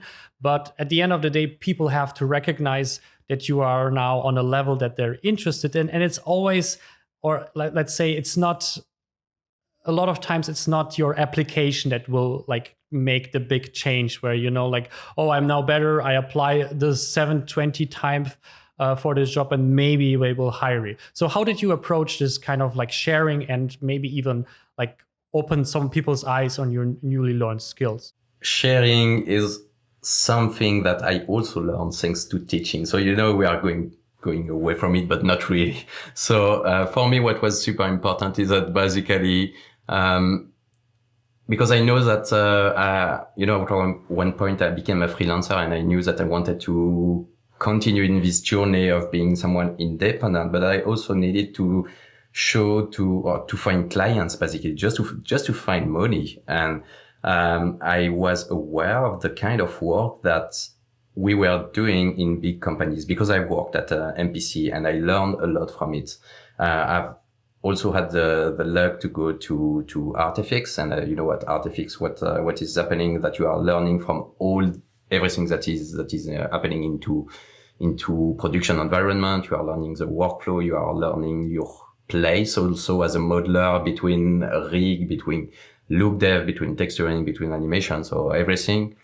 So I knew about this technical aspect, and I knew how important it is for me to convey to my future client that this is something that they will be able to use for their professional work, and they will not need me to be inside of the studio to show that. So what I did is that I had this personal projects. I had a personal project that I did with two other artists. This ended up in becoming a Noman tutorial. And I was responsible for the modeling and the texturing, a bit of look dev, but the final look dev was done by the one that recorded the actual tutorial. But yeah, we had this project that was similar to what we are doing at MPC, to what we are doing in this big studio environment that all the companies around are just like, we are a small studio, but we want to hire someone to create for us the MPC quality. We do not have the budget for 100 of artists. We just want to have someone who will be capable of doing that. So the way you do that is by doing breakdowns, but the way breakdowns are done in demo, in show reel or in reel from VFX companies. You show that on your portfolio. You show that, for example, if you want to become a modeler, or it could be everything, but if you want to become a modeler, then what you will do is that you will show the concept sculpt stage. You will show really the first stage that you also do in a VFX environment. You do that. You always start with a concept sculpt. So this concept sculpt, what you can do is also to share your references. This means that you want someone who people can trust in, because basically you will have your board of references in dailies. So in reviews, what we do in VFX companies is that we ask to, as the artist, show me your work, but show it along your references, because I will not validate anything if I do not have the references. And if I can say, yeah, this match the reference, so you can go on, you can move on with the next task. This is also where the reference part is so important. So like, don't just like helpful, but it's actually career, like in specific position, it's actually a career must. It's really about using these references and using that because it's super important for production, and also showing all the steps. If you are, what you need to do next. So again, here I'm specifically focusing on creature modeling. So I'm doing modeling, texturing, and look dev, but I need to show to my clients who are looking for the MPC quality, or who are looking for the DNEG, Framestore, ILM quality. I need to show them that I can do that in a production manner. So the way to do that is also, for example, if I need to show a modeling that is ready for production, it will be a modeling that will be able to be animated.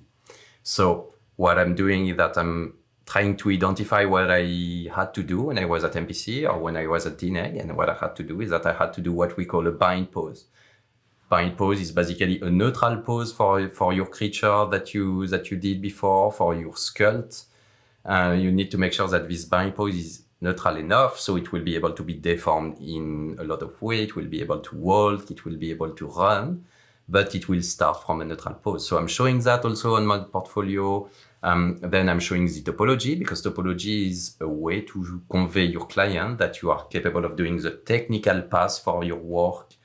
I'm doing also the sculpt of fine details, or I'm showing that I can do displacement. So, all of these technical pieces that basically you are expected to do when you are working in a big company.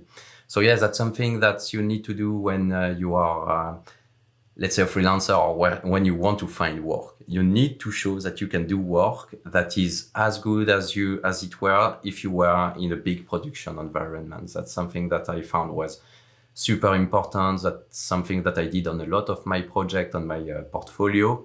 And thanks to that, again, I am pretty sure that it's thanks to that my clients came to me and they asked me for a job. Also, I think that at one point I just decided that this project were a good way for me to share the knowledge and to share, well, again, going back to this teaching stuff, but yeah, to share something and for others to learn from.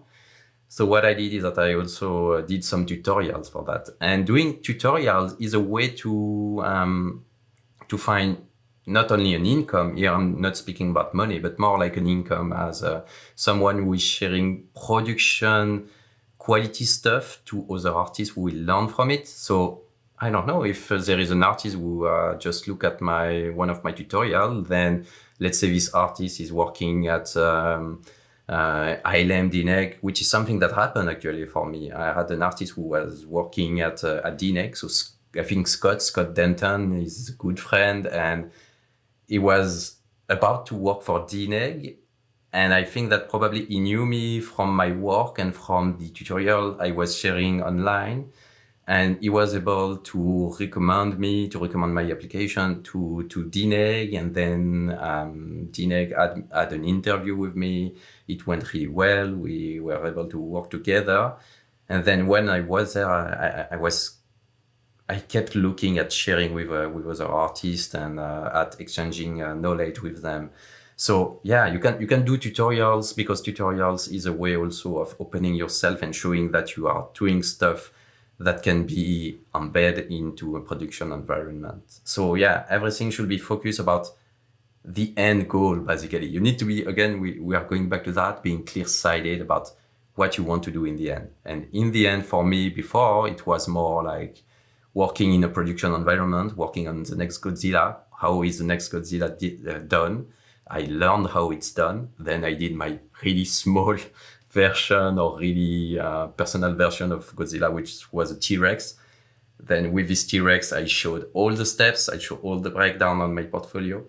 And then thanks to this breakdown, then I had clients coming to me and ask me to do a lot of other creative stuff.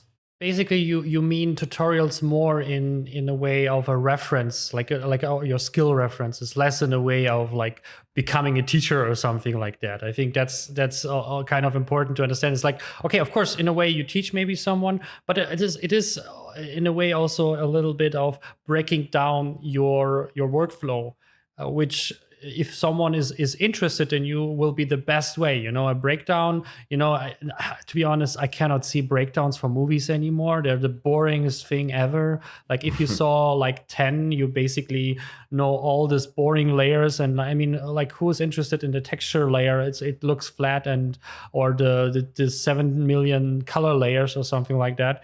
So we don't say, or like at least I don't think that you're saying that it's like, oh, everyone has to become a teacher and now create tutorials online and basically like swap the whole internet with everyone's, like that's not the exact point. If you love teaching, you can teach again at your environment. You don't have to become like a real teacher. But I feel like what you're saying is basically use the approach of tutorials to create breakdowns, basically, of your work, to create breakdowns of whatever. You don't have to create like a dedicated YouTube channel or something like that. I think it's more than enough than if you have like 5 videos or 10 videos of you breaking down your T-Rex, or breaking down something that you're currently, your lighting setup or something like that. And that's basically, you can send that. And then it's basically, you have your show reel, which is tuck, tuck, tuck, tuck, tuck, which is basically a music video trailer something. And then you have your long versions, which are actually like 30 minutes, 10 minutes, whatever, where people can, if they want to, and they feel like, I'm on the edge with this person, they can kind of look at that and say like, oh yeah, if I see, I basically see the basics, if I look at his longer version videos, I can see that he understood what it is about. And so if I give him a different thing, which is similar still, he will be able to adapt. And that's, I think, one of the most important things that you have to understand. And you basically mentioned that kind of looking of what is necessary and being on the quality standard is like people try to find someone who can repeat the quality on this project.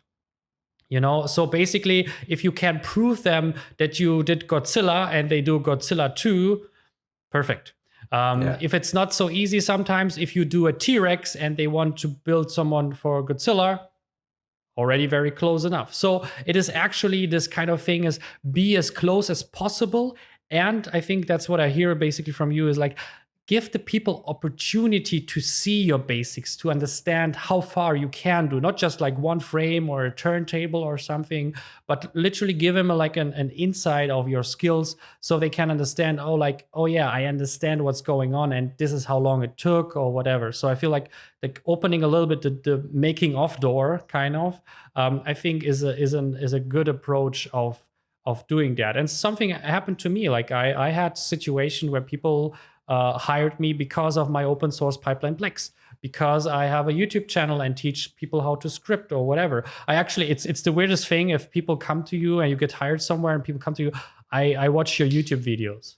Like, I don't even have that many. I mean, I have like 30 or something, which are online, but it's like, I watch your stuff. I was like, it's kind of strange, but yeah, no, I feel that. So besides that, what else would you do to kind of show your skills? So I would say is also showing that you are really aware of the fundamentals and that you be someone that other people will trust in. So you do that also with soft skills, basically, but we spoke a lot about that. We spoke about like being open, being capable of sharing, speaking to other, teaching. So yeah, that's something that is important.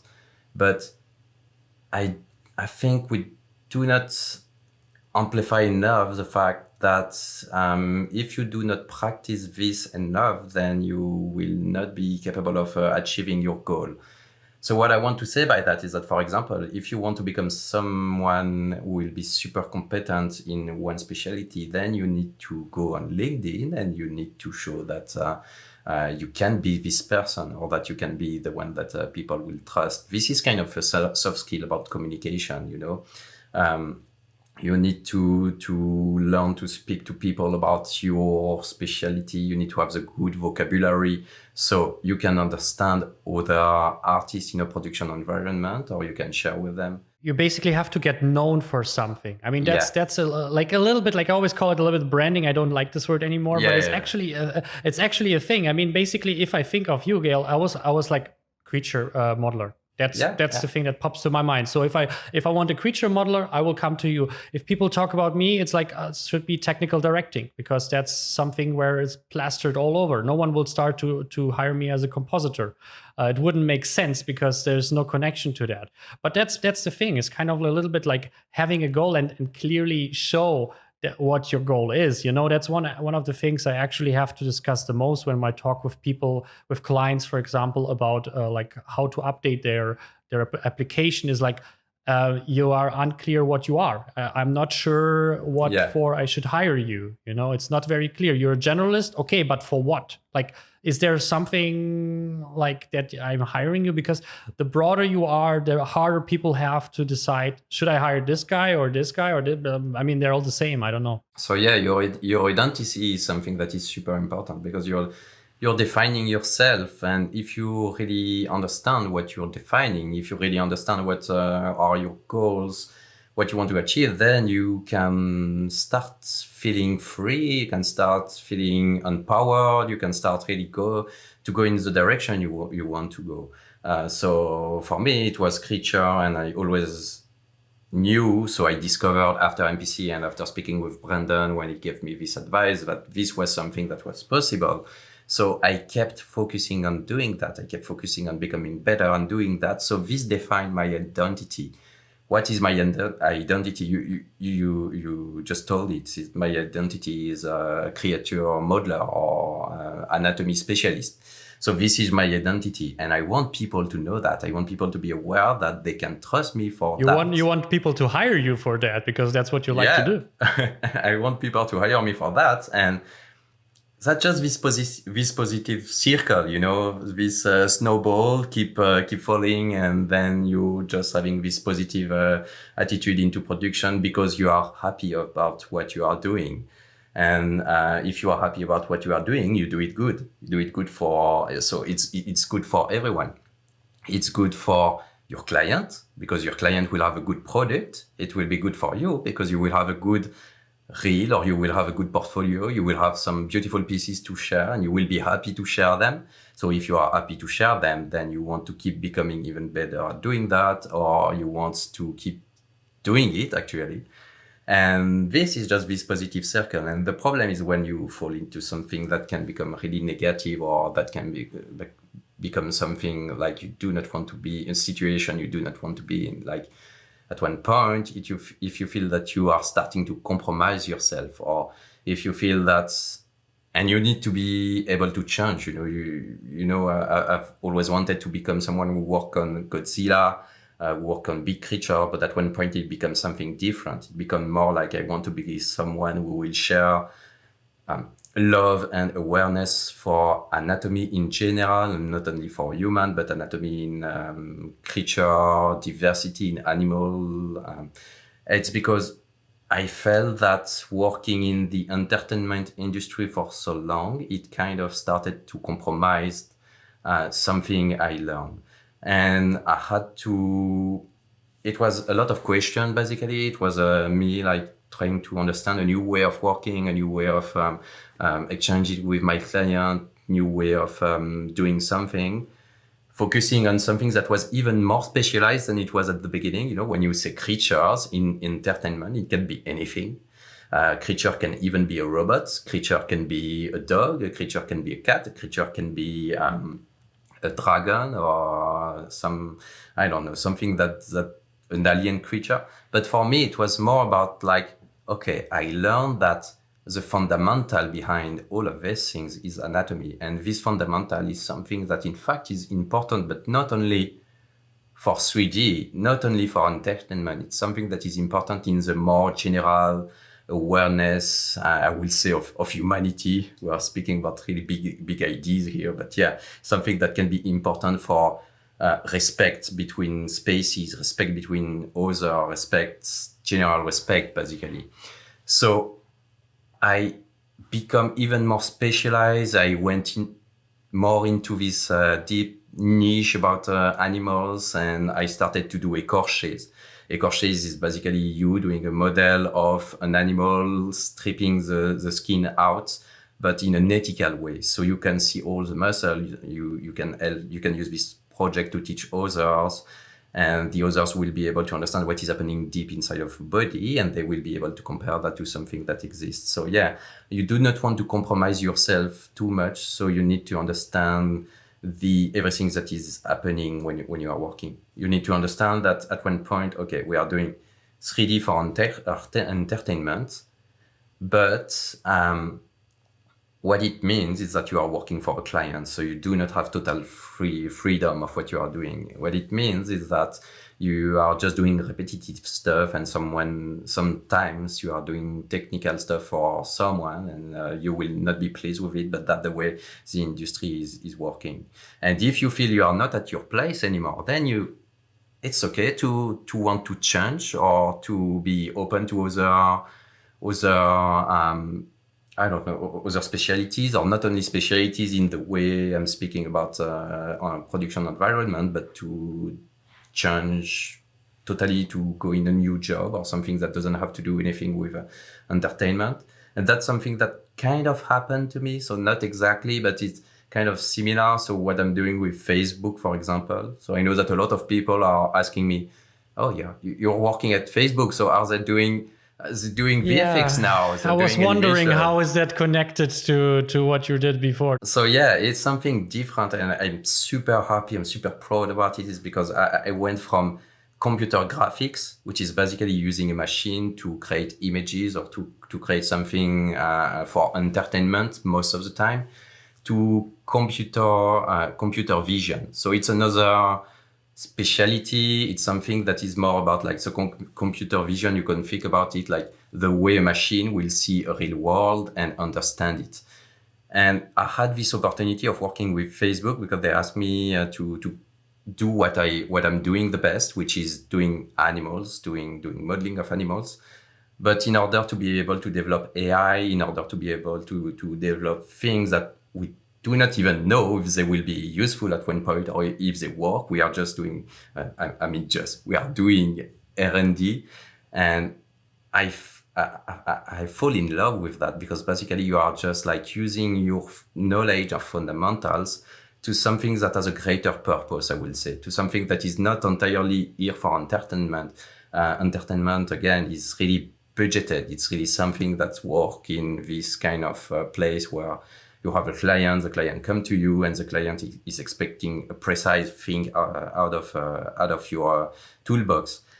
Here you are doing something on which you are applying your fundamental knowledge, and you don't even know how it will end up, but maybe someday it will be here. I don't know, for science. It will be useful for science purposes. It will be useful for development. It will be useful for veterinary content. It will be useful in a more general manner.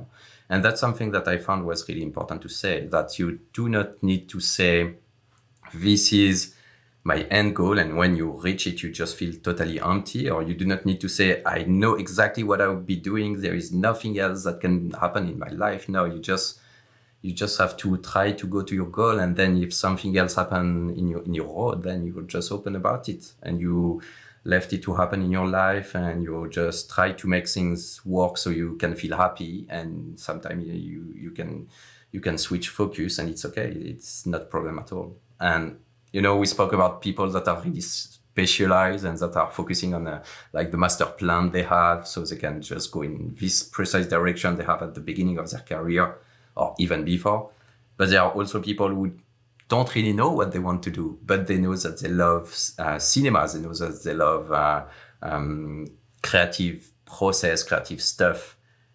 So it's totally fine. I mean, what you have to do is to find happiness in your job, and to find happiness in doing that, be feeling okay with the job you're doing. And sometimes it's okay also not being totally in front of your work, as long as you are not like totally compromising yourself. But yeah, you can treat jobs as just a job. That's also something that is okay.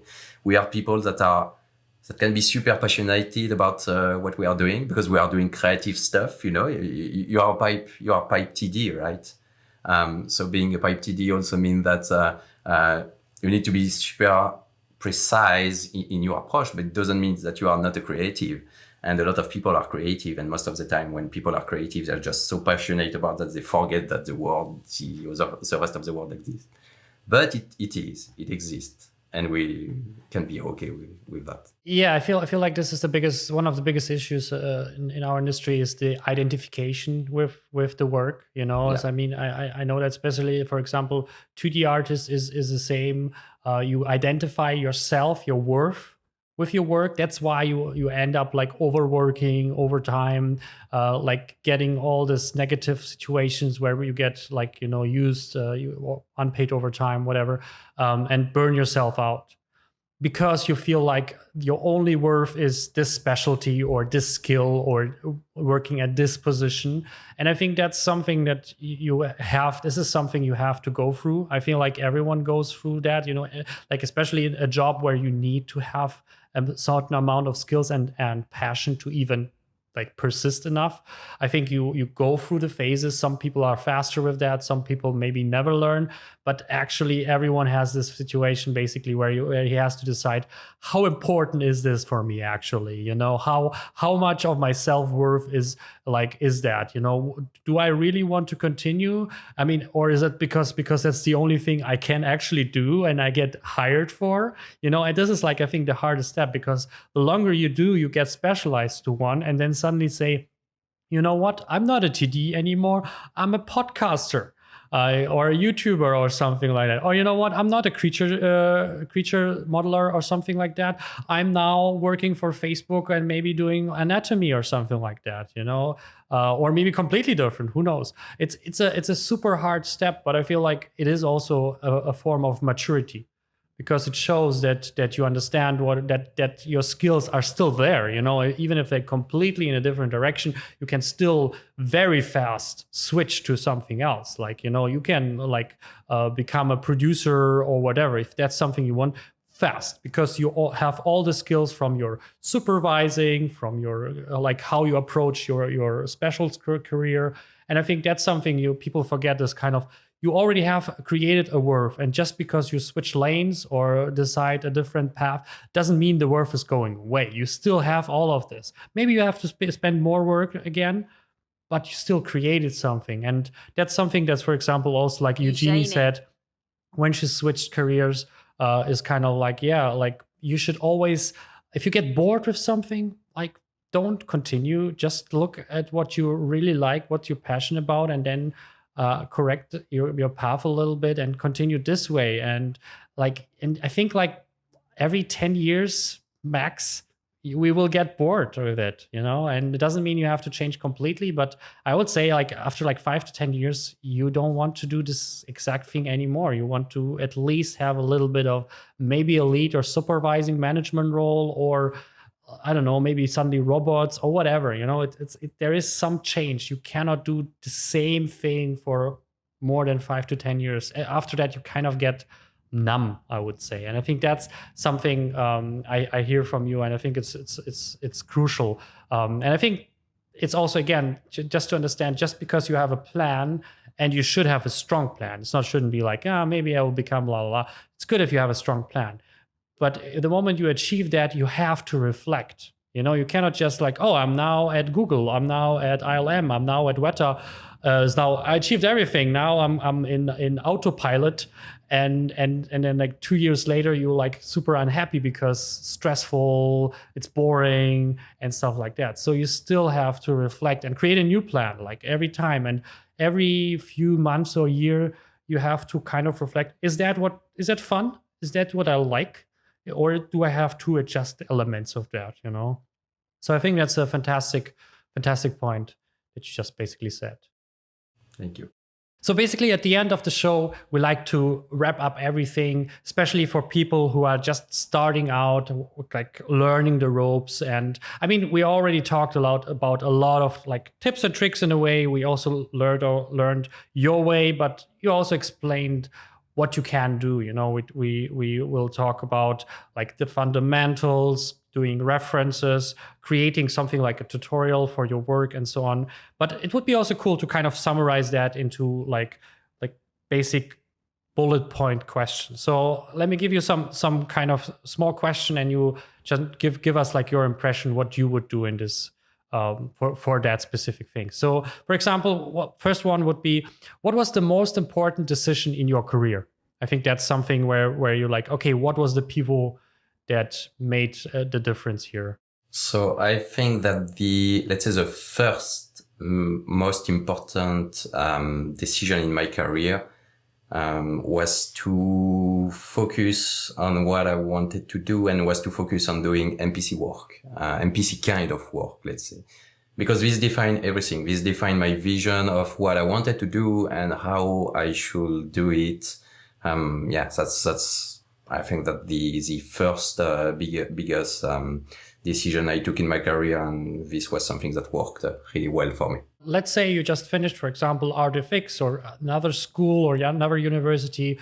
What would be your first step in 2021 if you're okay, I'm a fresh student, just finished, maybe junior or something like that. So what should I do now? What would be your step, basically, if you would repeat basically the same thing 2021 now? 2021 being a really different year, 2020, this has been something that has been really different from when we started, is that we had COVID. But this doesn't mean that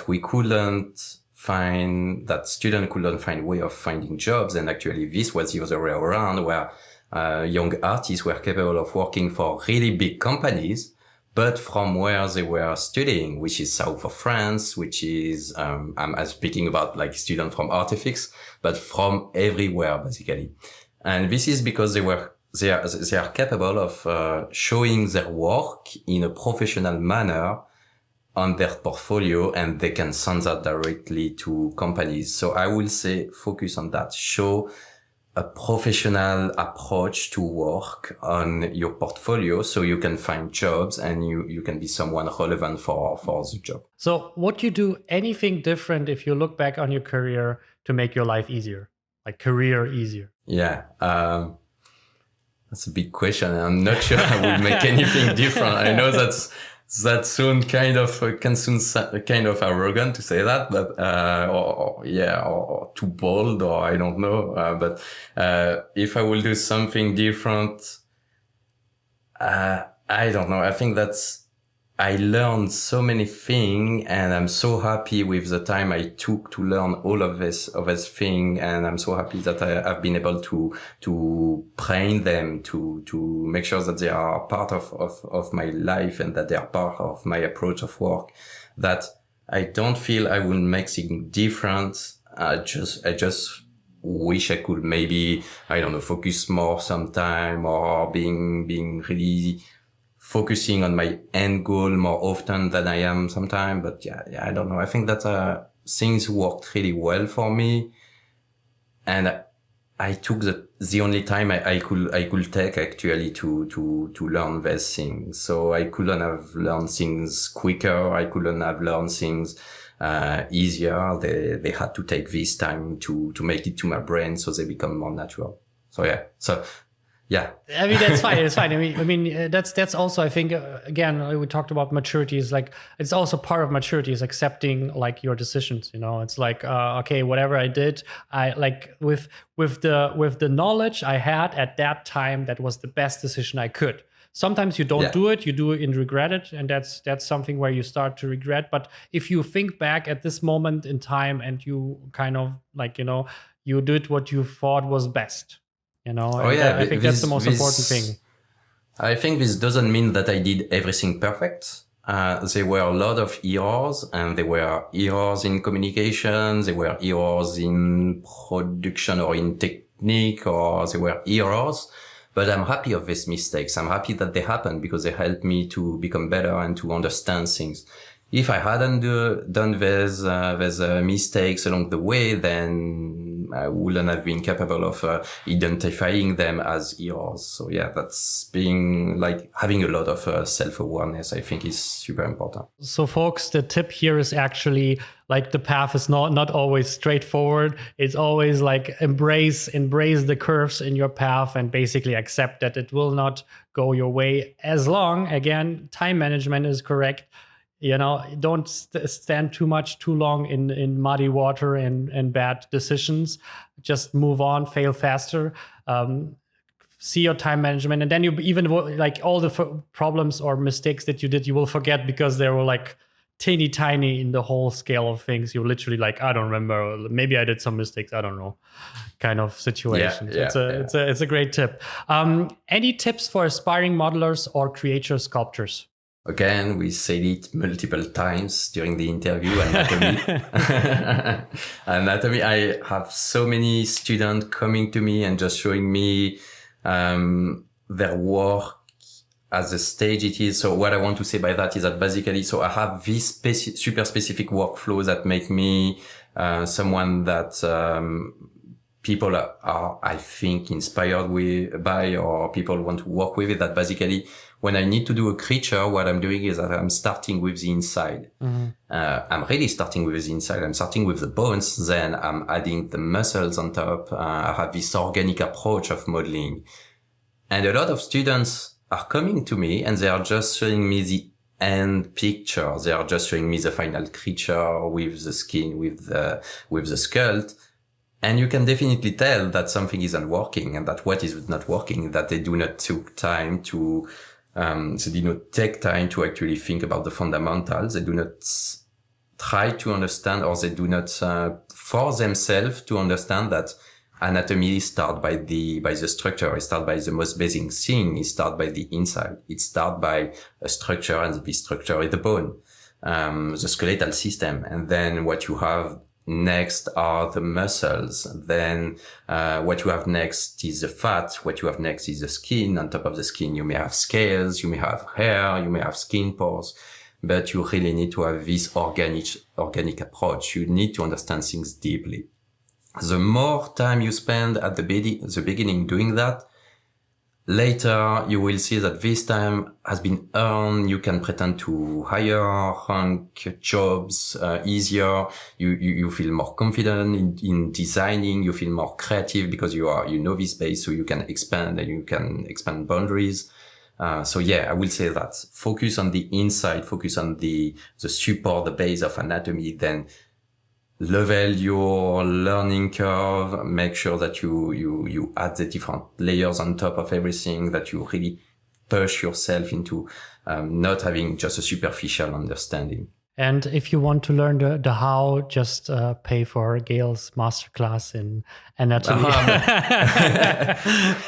I'm not teaching it anymore. I think that Tanby is teaching it.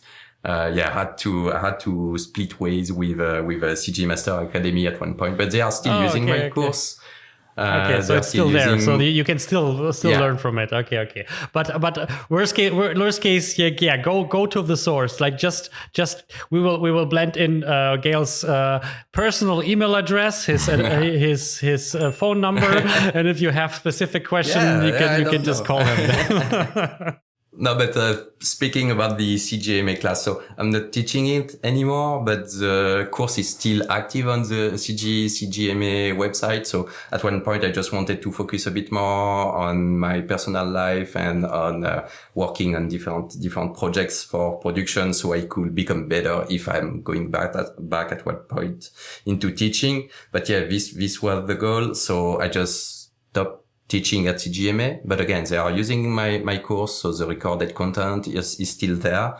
And instead of having one teacher, now you have two teachers. So you have my recording content, and you will have feedback from the teacher that is currently supping the course, which I think is Stanby at this time, but could be another artist. Double worth, double teacher, double experience. You double the value. Yeah, exactly. Before we move on to the final section of like 10 rapid questions, any final tips that you have for anyone who's starting out, or specific modeling, anything that you would like to kind of advise, which you feel like that's something I would have heard. I would love to be hearing that 7 years before, kind of. Yeah, like be the mentor for the last. I think that's something I would have learned, or I would have liked to hear more often, is not being scared about doing things and being totally happy with mistakes, or not happy with it, but learning from errors, mistakes you make along the way. Because again, you cannot do things, or you cannot learn how to do things if you do not try. And if you do not try, then if you do not make errors, you will never know that you have errors that has been made. So yeah, try to be a bit bold about the decision you will make, because if you just too scared about doing things, you'll just keep repeating to yourself, I know I want to do that, but I'm just too scared. It's going to happen when it's going to happen. Then you can take ages and ages before anything happens, and eventually it will happen or not. So yeah, you have to be a bit bolder. You have to just force things, because that's also something I think a lot of people think, like they just think that the successful people around here are having successful career because they have a lot of luck, or because they already know everything, or it's something that is inherent that is inside of their brain, or that is part of them. But that's not true. Nothing comes naturally so easily. Even if something comes naturally, then you have to practice it, and you have to expand on that, because you want it to become even better. So yeah, I will say learn a lot, being open to learn, being open to what people say, and being bold in your decision, not being scared about doing mistakes, because you will do but you will learn from that. Yeah, it's fantastic. I mean, again, it's about confidence and moving forward. And there was this Alex. He's an author of the third door, and he was interviewing like Bill Gates and all the big people. And because he was wondering like if they're scared or if they're just like immune to that. And all of them were scared. All of them were said like the scariest part were actually the most changing part, you know. So it's not that like there are people who are not scared. Maybe they are, but it's not the norm, and it's definitely not the most successful people. All successful people are also scared. They just embrace it and use it as a like motivational thing. Yeah? Love that. I think it's fantastic, and I think that makes, especially if you are a beginner, I think that makes the biggest difference. Like all the skill in the world will not, like, you know, push you through the door. You have to do that in the end of the day. You have to apply for a job you maybe think you're not good enough, or for something that you maybe think is not on your scale. So I think that's fantastic. So at the end, we always like to get a little bit more personal, a little bit more like rapid fire questions. So I have 10 rapid fire questions to get a little bit to know you a little bit more. So, okay. Biggest inspiration, living, dead, or fictional? And you said rapid fire. Yeah, it's like what comes to your mind instantly, you know. So if it was Macron, then Macron. Biggest inspiration, I think, is probably John Howe. So the art director of Lord of the Rings series. I love his work. I love the sensibility in his work, and I love the way he's using lines, the way he's using his medium, and the ease behind that. So yeah, he's one of my biggest inspiration. Didier Graffé is also one of my biggest inspiration. I've grown up seeing his illustration. I will say also Scott Eaton is definitely one of my top list. So all living probably. Yeah. Okay. Sorry for the others. One thing you cannot live without. Your anatomy book probably. Anatomy books, and the willing of learning something deeply and understanding something. Okay, but physically, I don't know. Food. Okay. I will say food easily because I love that. I love food, and You're love French, you know. I'm French, cheese, this kind of stuff. Yeah. One thing you would like to do before you die? Becoming even better. That's weird to say, but yeah. Okay, like the master, like everyone's coming to you. There is no option, basically. Yeah. I feel that you're someone you lose yourself in defining yourself as the professional career you want to be, or the professional career you want to have. So yeah, I will say that. I think we'll find a hidden secret here. In reality, they just creating a new artificial intelligence using Gael.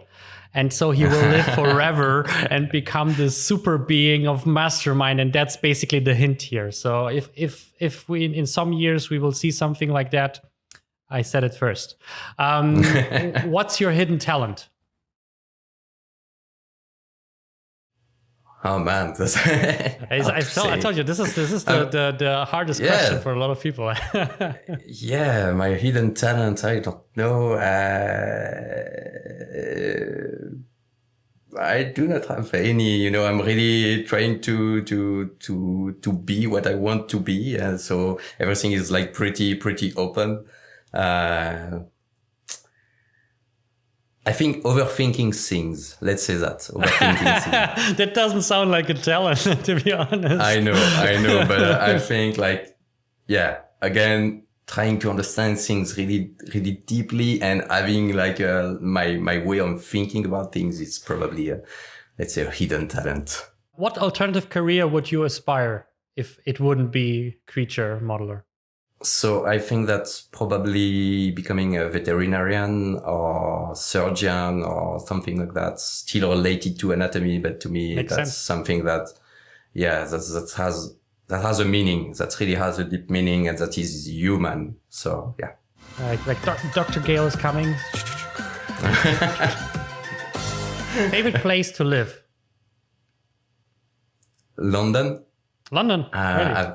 Yeah, London. I've been so London. I would say London and Switzerland, maybe like a hidden city in Switzerland. You know, I love both sides. I love like being surrounded by humanity, a lot of people, a lot of diversity, ethnicity, everything. I love that, and being able to exchange. I love that. But sometimes also, nature. Where is nature, and where is the peacefulness in nature? So maybe both, you know, living in a mountain in Switzerland and also living in London. Okay. Favorite quote?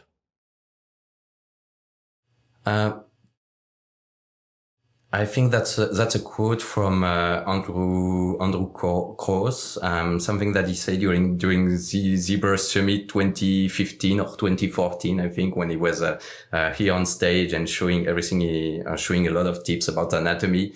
And he said, so the opposite quote is that those who can't teach, so the people who cannot basically are teacher, and that's something that we hear a lot of time. But to me, so what he said during his intervention is that the opposite. Those who can teach. So the people who can and who understand the thing must teach, because again, everything we say during the interview, it's open, being open to other, exchanging with other, trade of knowledge and an open mind, basically. So yeah. Okay. A favorite movie? So Dragonheart. Really? I like it. It is a B movie, but I like it. It's kind of like a child movie for me, you know. Like. Yeah, to me it has been like the most defining movie in my life, because of the, I don't know, you know, this kind of night way of behaving, and the story of the dragon giving half of his heart to his biggest enemies, and it has a lot of beauty in it, I think. So yeah, nice. Dragonheart. Yeah, I like that one too. I'm not sure if it's still interesting if I watch it today, but I kind of have fond memories about it. But just the first one, not the... Yeah, no, the other one. Yeah, not the fun movies, and yeah. No. Snooze or no snooze? Snooze or no snooze? Yes. Snooze. Last question, super simple. How far would you succeed in Who Wants to Be a Millionaire? Like million is the top line. So how far would you come if you would play this in real? So I would say to the top second, third part. So like 500,000, 120,000 or something like that. Or maybe let's say 200,000 or something like that. Yeah, very nice, very nice. That's very knowledgeable. I'm hoping. I mean, that's you know, like I'm pretty sure if you decided to go there and win, you know from what we learned today, you will be able to. So that's actually a good answer. It's fantastic. Thank you, Gael. That was a really good insight of like how to approach that. I mean, it kind of shifted a little bit from our original idea where to go through with this episode, generally speaking, but it also kept basically on this becoming a specialist kind of path, you know, especially like for creature modeler or modeler in general. In this case, but it was super insightful, and also kind of I could see a lot of things even in completely different direction, like technical director. I can see basically the same approaches they're coming from that, and this was super. We are super lucky to have you here, basically, and telling us like how you approach that, because you have like such an incredible career and it's still going, and it's also super cool to see that you're still adjusting. You know, you're not just like, okay, I'm now, that's forever my life. No, I'm that. And I think that's one of the things for us in the podcast is kind of like keeping things real. Of course, we all want to have like some tips and tricks and learn from the things, but also understand that it's like, okay, you have to have a path to even to fail, you have to have a path. You know, how can you fail if you don't even know where you're going? You know, it's kind of weird, but that's, I think, the most important part that we kind of learned. Anything from you before we wrap up everything? So we'll say a big thanks to you, Alex, because this was super interesting to exchange with you. Thanks for your podcast, for your YouTube videos as well, because I think that's also super interesting to be capable to have a space where we can share with others. That's the space you're giving to us. So yeah, thanks so much for that. And this was super cool for me to be able to speak with you today. That's it with this week's episode of the 21 Artist Show. Thank you so much for watching and listening. This podcast is 100% ad-free, and to keep it that way, check out my website 21artistshow.com. There you can find exclusive access to awesome masterclasses and coaching opportunities to work successfully in visual effects, animation, and games. Just go to 21artistshow.com. And don't forget to share it with people who would benefit from that content and tell them they're awesome. See you on the next episode. Next on the 21 Artist Show.